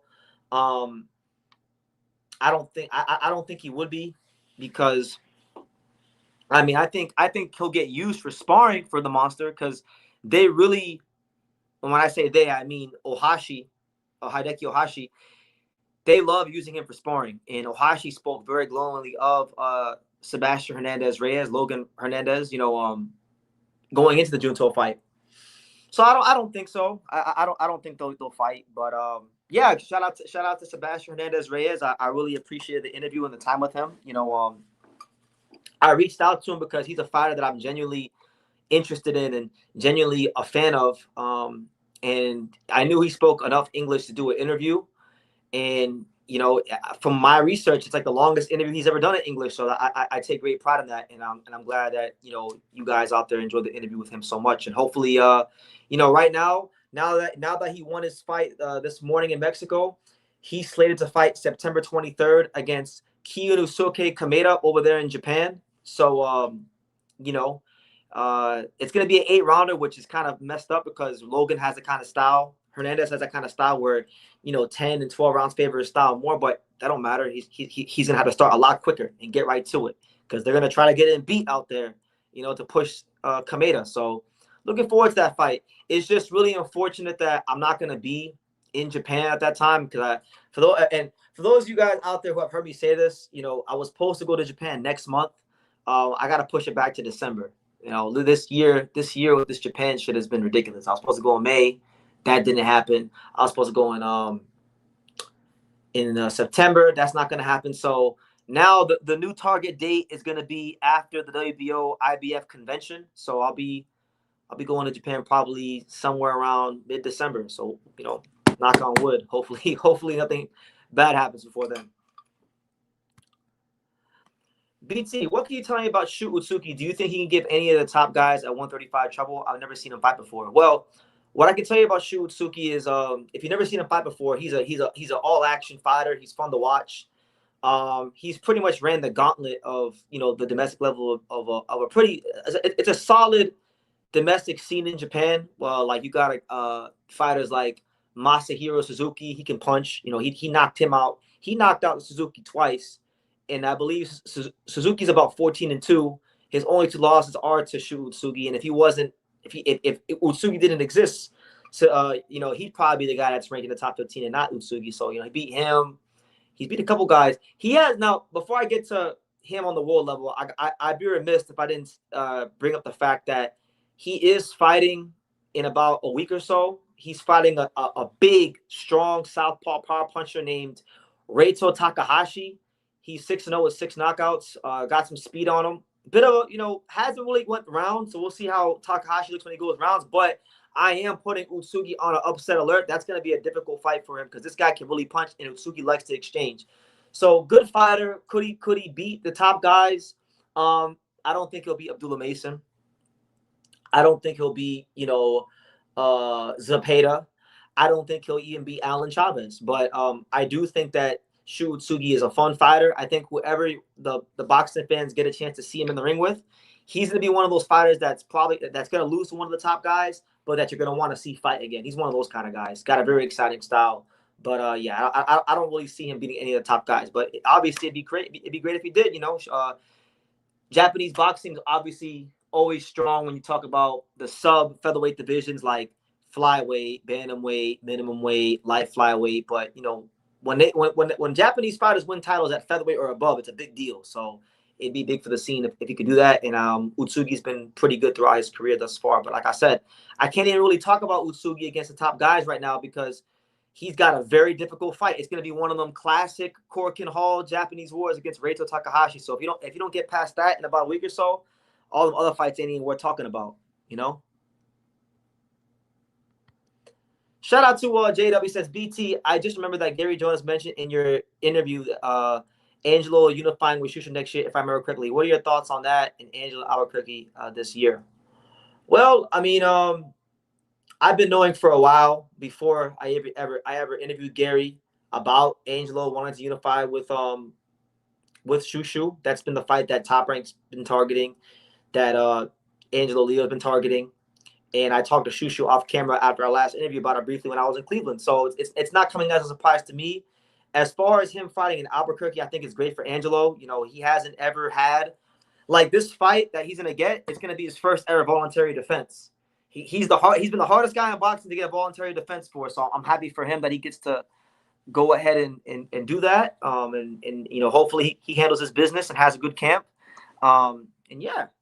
I'm happy for him. You know, I'm not going to be part of the next camp. But I decided that I'm probably not going to be part of the next camp. I'll, you know, we'll see if I make it there. But I'm looking forward to seeing Angelo in a voluntary. You know, one thing I've always told Angelo is that with the big fights with him, I never worry about Angelo when it comes to the biggest fights and the biggest nights. I think he's built to fight in those stages. You know, he fights with the spirit of an HBO boxing fighter. It's these kind of it's the tune-ups and the guys that he's expected to be. Those fights actually worry me more than, you know, the Shushu fight or Espinoza or anything like that. So yeah, it's good. I hope everything can go ahead and, you know, I hope everything goes ahead and the fight can happen for both of them because boxing fans need a unification fight at featherweight. Low key, that dude named El Tigre, did you hear Chavez Jr. clowning him? I have no clue what you're talking about. There's a lot of El Tigres in boxing. Are you talking about Adrian Granados? Who are you talking about? I don't know which. There's a lot of Tigres in Mexico. Yup. Yes, sir. Yes, sir. That is true. He will be fighting him in Japan. If I was advising Keyshawn, what would my comeback plan be in detail? Well, I mean, you're not fighting Devin, right? So people are pissed off about that. And you're not going to get a better fight than Devin unless you fight Brother Shakur, which that's not going to happen because we know they're not going to do that. So the best thing he could do, if I was in a position of power to make a call on Keyshawn Davis's career, we're fighting Brian Oman Jr. You're going to fight one of Devin Haney's most high-profile opponents, who's a former world champion, to establish yourself in the division. And we talked about Brian Oman Jr. and his ring IQ. You're the Olympian here. You're the guy who's the Olympian. You're the guy who is supposed to beat Brian Oman Jr. Even though you're coming up in weight, you should beat Brian Oman Jr. And my thing is, if you can't beat Brian Oman Jr., then you're not as good as advertised. But if you can't fight Brian Oman Jr., then maybe fight a guy like, I don't know, or maybe like a Rohan Polanco, you know, but that's not a big fight, right? If Keyshawn wants big money, you're not going to get big money fighting Rohan Polanco or Tiger Johnson. The best play right now is to fight one of Devin's most high-profile opponents, who is a former world champion, which is Brian Oman Jr. And I think that's a fight that would get a lot of people excited. Of course, it's not going to generate the kind of buzz and the kind of excitement that Devin would generate, but it's still going to be an exciting fight. And at the end of the day, like us boxing nerds in this community, we get all hung up on pound for pound and generational talent and all this bullshit. But at the end of the day, the average Joe Blow on the street just wants to see a good fight and be entertained. And I think that's what that fight is. Keyshawn Davis, Brian Oman Jr. is a good fight that will get people entertained. You understand? So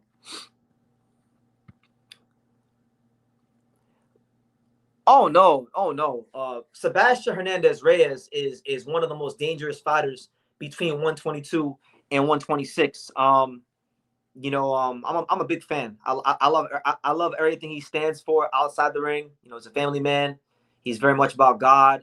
He's a hard worker. He's an all action fighter. I love everything about the guy. From the stories about him packing up all the fighters at the Ohashi gym, so much so to the point that they had to go bother Inoue to come spar him when he wasn't supposed to go spar him. I like Reyes, and I hope that at some point he gets a big opportunity. He gets a big opportunity with with the big name. Because look, if he's going to be at featherweight now, if you're going to have Sebastian Hernandez Reyes campaigning as a featherweight, that opens up a whole smorgasbord of fights for him. I'm thinking about fights with him and guys like Espinoza, Angelo Leo, Carrington. Any of the champions would be great. But even like a guy like Elijah Pierce, a big time puncher like Elijah Pierce, Mirko Cuello. I mean, even the contenders, the top and mid level contenders would all be great fights for Sebastian Hernandez Reyes. There's no such thing as him in a bad fight. He really puts that Mexican pressure style, and he fights that style and does it a lot of justice. He's very effective and smart with how he applies his pressure, and he showed it in the Junto fight. My man Josh says, I want Matias at welterweight, but we ain't heard shit from him. Nah, we ain't heard a damn thing. And if I'm taking a guess, I would be led to believe that he's gonna be a welterweight myself, because when I had a chance to cover his fight earlier in the year against Dalton Smith in New York City, he was big. I had a lot of concerns about his weight cut going into that fight, and now he probably should go up there. In fact, you know what? That'd be a good fight. Well, not different weight classes. I was gonna say Sebastian Hernandez Reyes versus Matias, but they're different weight classes. So calm down, BT. But no, I mean Matias. I don't know how that style is gonna translate to 47. At 40, he's a bit bigger than some of the guys down there. And he's very strong compared to a lot of 40-pounders.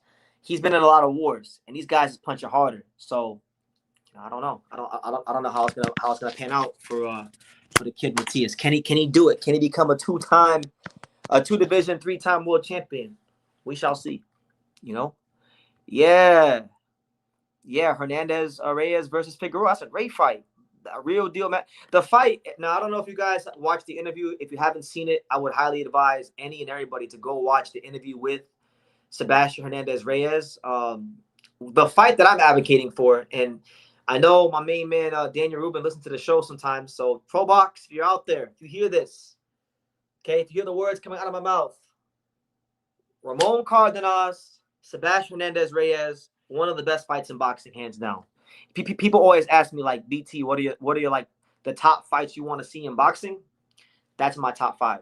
I'll tell you guys right now, the 2 of the 5 fights off the top of my head that I'd want to see the most in the whole sport of boxing would be Ramon Cardenas versus Sebastian Hernandez Reyes and Abdullah Mason versus Alan Chavez. Those are like my top 2. Those are in my top 5. 2 of my top 5. Probably you could say Angel Leo versus Inoue. That's probably number 1 for bias reasons. That's a good one I want to see. Atif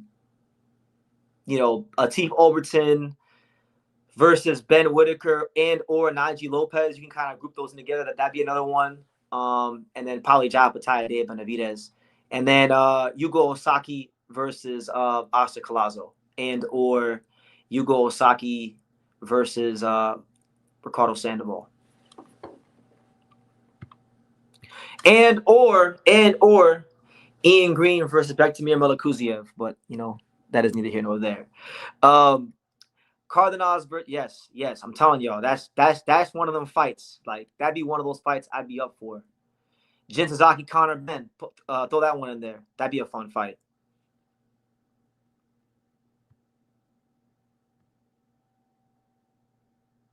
Do I think that Better BF's gonna fight this year? Well, we're in August. We're heading towards the middle of August. If so, probably around November, December. But I wouldn't really bet on it. Better BF is not an easy guy to get fights for, because what y'all gotta understand is the boxing world is small. And if you're one of these fighters that's going to camp and you got 5 sparring partners, and within 2 weeks you're sending 4 of them home on flights because they just can't give you any rounds and can't give you no solid work, that news travels fast. And so they know, everybody in the fight game, everyone knows just how much of the real deal Better BF is. Everyone, including Dave Benavidez. I want Jin Tazaki versus Liam Paro. That'd be a good fight. I think I'd fear Paro to win just because of the like ring IQ and his boxing skills. But I'll tell you this, man.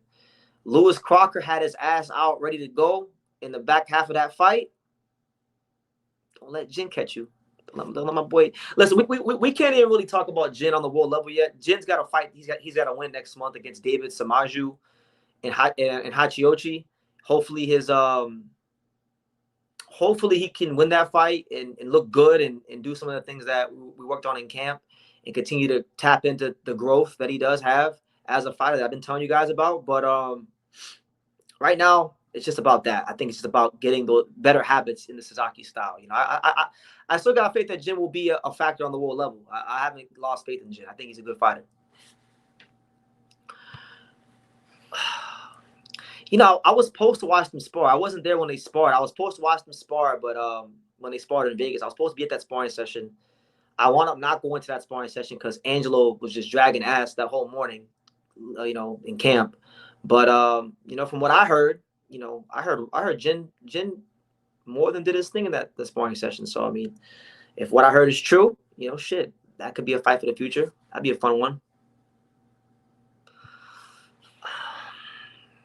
I feel like it goes both ways. I feel like that one goes both ways.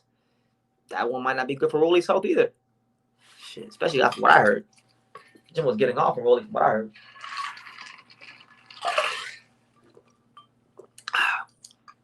You know what, low key, I ain't gonna say no more names, but you'd be surprised which fighters in the top 15 have been getting knocked out in the gym by Jin Tazaki over here in America. You'd be very shocked if I were to tell you guys some of these fighters that I know have been put on their ass and knocked out bad. But you know, some things will remain a secret here on True School Sports. But you know, shout out to everybody here. It's your boy BT, the Untouchable True School Sports Empire. Rolly doesn't take as much as hits as Jin. He's crazy. Yeah, Jin's a crash out. Jin's a crash out. You know, Rolly's made a lot of money for himself. He's done very good for himself in boxing. He's a little bit more civilized these days. He's not quite the Rolly of old, you know. BT, do you think it's crazy to believe Rolly will knock out Tio? No, I don't. In fact, I was watching film when I was doing some film study with Sean Tatar recently. We were film studying Tio and Rolly's fights because we both knew that we were interviewing Teofimo Lopez the next day, so we really sunk our teeth back into Tio's career and watched the Shakur fight, watched Rolly versus Ryan. I don't know, man. I've been going back and forth with this pick. I want to pick Tio because I feel like he is the more talented guy, but looking at not necessarily just past fights or recent performances, but more so like the habits that both guys have shown over the last 3 fights. Rolly's he's rounded out into a much more mature fighter. He's not that same crude gunslinger that he used to be. He can box a bit more. There's a bit more of a method to his madness, and he's still very rugged. So there's going to be some things for Tio to work out. Tio, in my interview with him, he said that Rolly is the same fighter that he was when they sparred.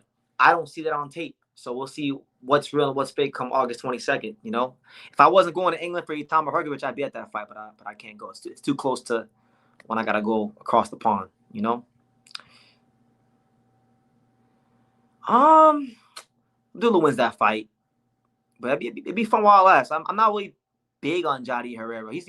He's a good puncher. He's kind of a crash out. Like if him and Jin Tazaki were at 147, that'd be like the crash out war. But nah.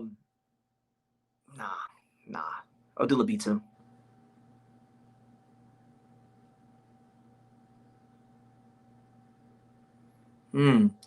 I've been noticing that Debo has been gaining respect, or maybe not gaining, but he isn't losing any respect, whereas other guys are losing respect. Well, yeah, I mean, listen, man, you don't gotta like someone, but if they show you who they are on a consistent basis, and they're willing, ready, and able to make fights against top names and things like that, you know, you gotta give credit where credit is due, and that's what Devin is doing, and that's why he's getting credit, you know. If Rolly does knock out Tio, realistically, how close would he be to being a Hall of Famer? Now, in my opinion, I mean, I think it would be a remarkable achievement because nobody's knocked out Tio, right? Yeah, no one's knocked him out. I mean, yeah, Shakur could have stopped him, but Shakur just doesn't want to ever take any risks if he doesn't have to. And he didn't have to that fight, you know. That being said, it's a good question because, you know, they let Golovkin get in on the first ballot, which shouldn't have happened, and Earl Spencer's probably going to get in the Hall of Fame as well, which definitely shouldn't happen. So, I don't know. The Hall of Fame conversation is very played out, and it's very redundant, and I don't think, like, we talk about a lack of quality control with boxing programming and matchups. We need some quality control with these Hall of Fame elections. It's ridiculous, and God willing, you know, one of the things that I am working on, and hopefully within the next 6 to 12 months, I will become a Hall of Fame voter myself. You know, I'm in the process of doing that right now. So, God willing, it can happen, because I think I definitely, based on what I've read and based on things I've been able to exude in my time covering boxing, I think I have some qualifications to be a voter. So, if I had a vote, like, let's say Rolly knocks out Tio, would it get him the Hall of Fame? With me, no. But see, with me, a lot of guys want to get in the Hall of Fame. Earl Spence want to get in the Hall of Fame. So, because I feel like the Hall of Fame should only be reserved for the best of the best, like the true best of the best. You know, like I would treat it. I would treat it the way they used to treat pay-per-view back in the day. It should only be reserved for the creme de la creme of the history of the entire sport, not for a moment in time, not for a 3-year stretch. History of the sport. You know.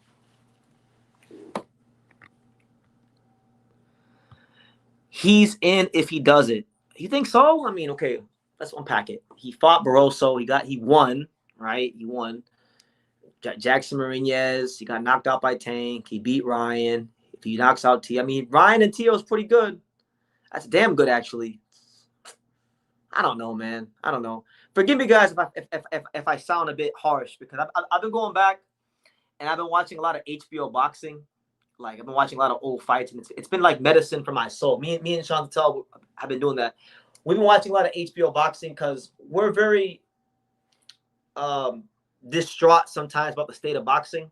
So sometimes you got to go back and you got to watch the older fights. And when I say older fights, I don't just mean the big fights. I'm not talking about like De La Hoya versus Trinidad and Justin Super fights. No, what I'm actually talking about are these guys fighting their voluntaries, like fights that were not with big names, like Ike Corte versus Vince Phillips, or last night I was watching Ike Corte versus Ralph Tiger Jones. You know, even them fights back in the day, like, you know, I'm gonna sound like the old guy, like, get off my lawn. But back in the day, you know, even the B sides were high level, you know, and it's just like we need quality control in boxing. We need it with the Hall of Fame voting, and I don't feel like we're getting it. I feel like too many guys are getting in on sympathy and how they made people feel, like writers feel. And this shit shouldn't be about no feelings.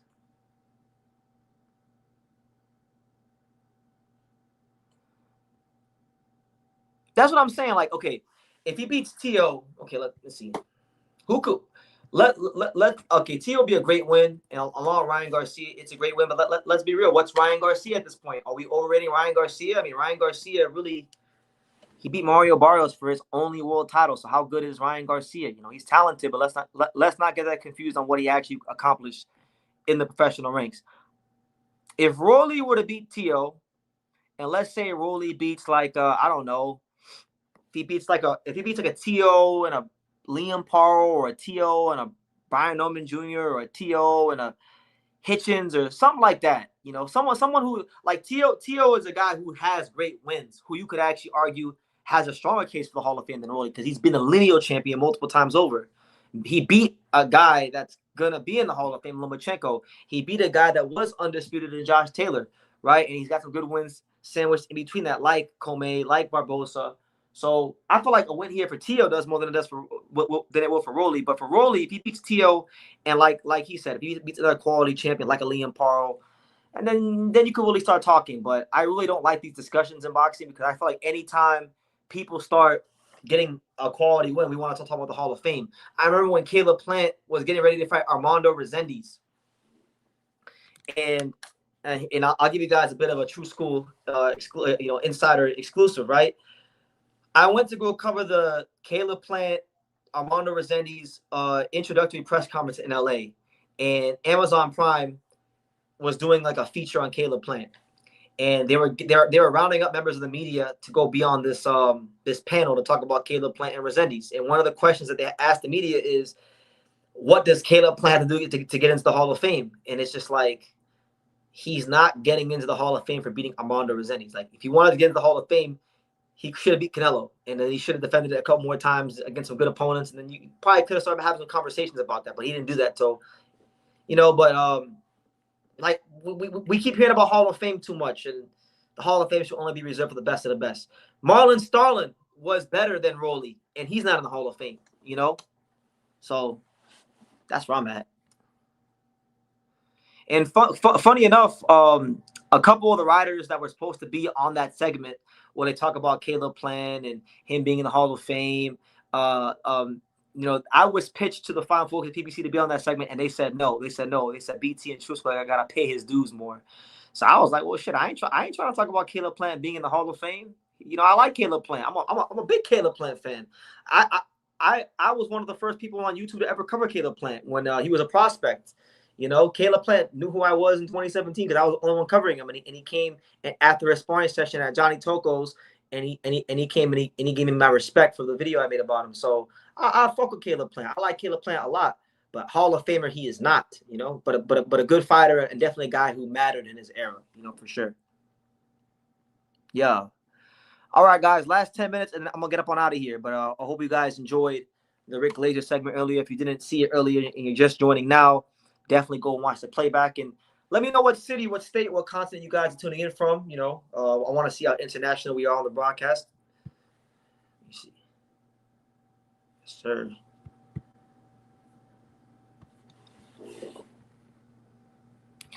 If you really have to think about it, this guy shouldn't be in the Hall of Fame, to be honest. It should be a no doubt. I don't agree with that either, because I feel like there are cases of guys that, are barely by the hairs of their chinny chin chin, a Hall of Famer. Like, there's levels. There's levels to everything. You have your guys that are no doubt surefire first ballot Hall of Famers, and then you have your guys that okay, they're not first ballot, but they could be second ballot Hall of Famers. And then you got guys. I'll say that they're three and above. The 3 and above guys, we'll call them that, 3 and above guys that were very good for their time, but they didn't. There were some times where they didn't perform in the biggest moments. It's not no doubt.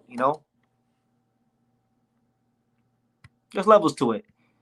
It's like I'm a big baseball fan. So one of the big things for many years in baseball was I don't know if you guys watch baseball. I'm sure not all you guys do, but probably the biggest debate in the history of baseball for the Hall of Fame was the Fred McGriff case. Fred McGriff, great slugger in the 1990s, won a World Series with the Braves, fell seven home runs short of the illustrious 500 home run mark. I believe he hit 493 home runs.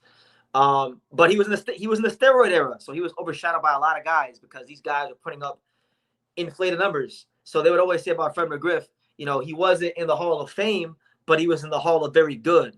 And 5-time All-Star, 493 home runs, World Series MVP, very good career, but was it Hall of Fame? And by the way, the Baseball Hall of Fame is by far, without a shadow of a doubt, across all sports, the hardest Hall of Fame to get into. It's kind of bullshit too now because Barry Bonds is in the Hall of Fame, and he should clearly be in the Hall of Fame even if he did take steroids. But I'm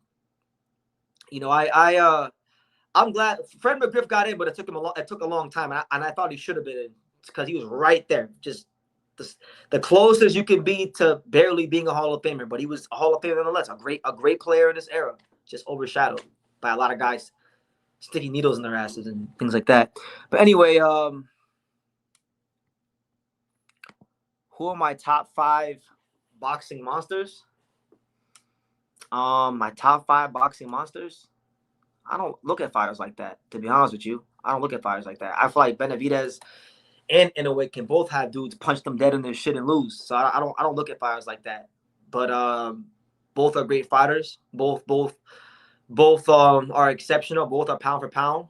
And I got a lot of respect for both. But I don't look at fighters like that. I don't look at nobody as no monster or killer. These guys, I've been in the gym and seen some of the best fighters in the world get their ass beat by fighters that you guys never heard of. So I mean, I don't look at no fighters like no damn monsters. No, he didn't.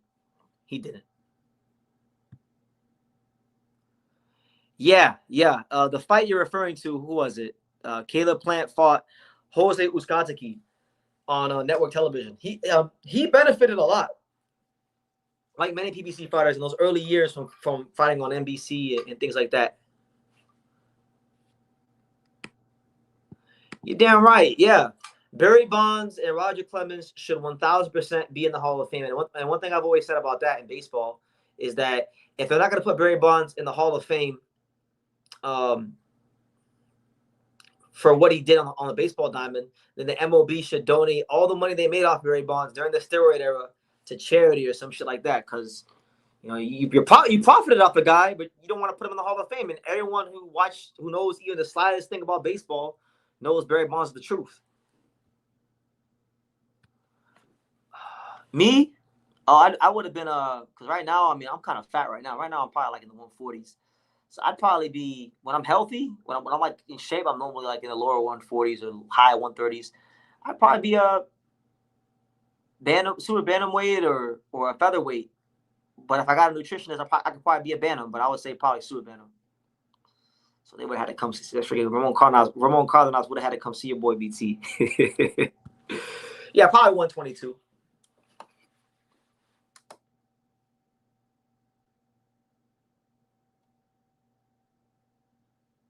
But trust me, guys, I know too much about the boxing business and how things really work at the top. I'm good. I'm good. I respect to the fighters. Respect to the fighters that compete, that are trying to make something of themselves in the fight game. It's tough. I never had an amateur fight, but I did plenty of sparring.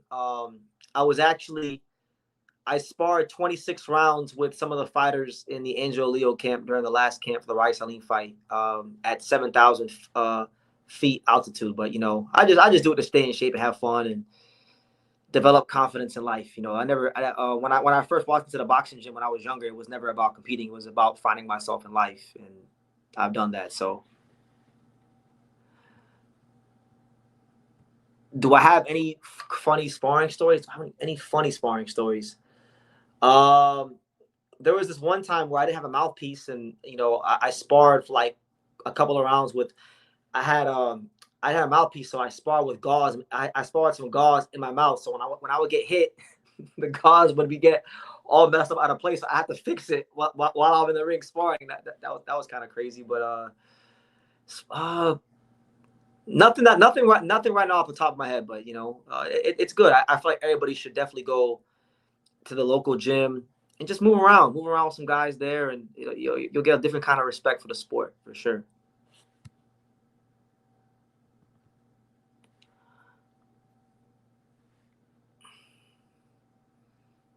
He said, "Right now I'm fat as fuck, but given that I have a wide build, the lightest weight class I can fight is either junior welterweight or welterweight."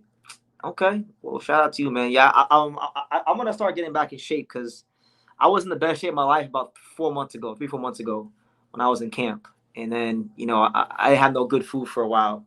So I've been enjoying a lot of good food. I've been traveling a lot. So that's really the hardest when you start traveling, and, America's not a place where they make healthy food as, available as the junk food. So it's not, that's one reason I do like going to Japan. Is like it's easy to find healthy food and at a good price, but it's all about choices. So I want to feel like I did 4 months ago physically.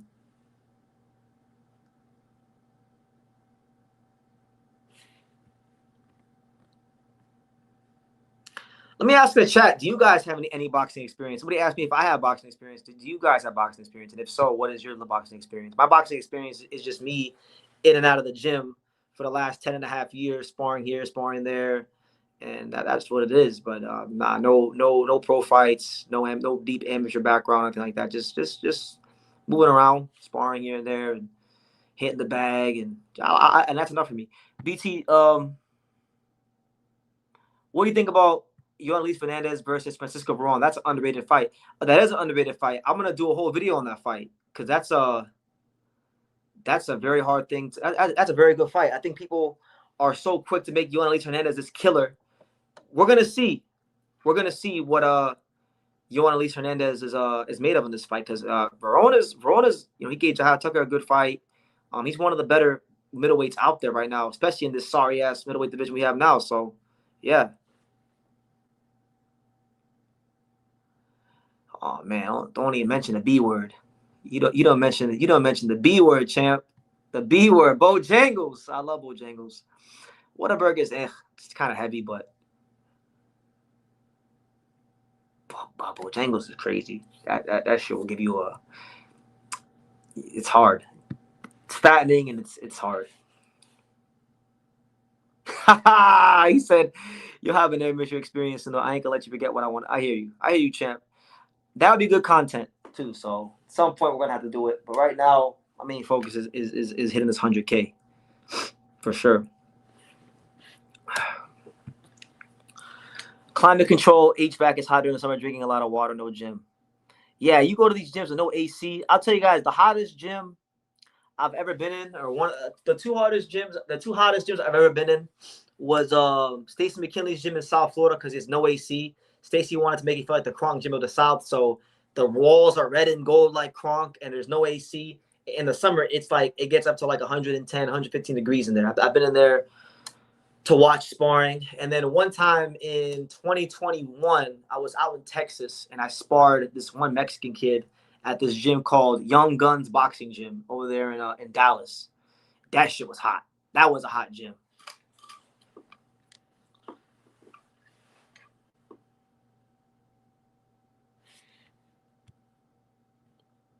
He said, I ain't got no boxing experience, just a punch bag at home. I mean, the best boxing experience I definitely had was definitely from that camp with Angelo and sparring some of the fighters there. 26 rounds and 7,000 plus feet altitude will change you as a person fundamentally and take you to some places you never thought you'd go. So, yeah. But guys, on that note, we reached to our mark. I'm gonna get one out of here. Just wanted to say thank you to Rick Glaser and thank you to everybody for tuning into the live. I'm not sure I'll be live tomorrow. So if I'm not live tomorrow, what's tomorrow? Monday. So if I'm not live tomorrow, I'll be live on Tuesday, but I'm gonna try to go live tomorrow. So Monday or Tuesday will be live. So just stay tuned for that, and stay tuned for any and all great content here on True School Sports. And definitely go check out that Pops interview that just dropped. Pops for 45 minutes was going off about Keyshawn Davis and Devin and Zepeda versus Abdullah Mason, Herbert Tama. He had a lot to say. So go check that out, as well as all the other content here on True School Sports. And I will see you guys on the next live later on. And take care.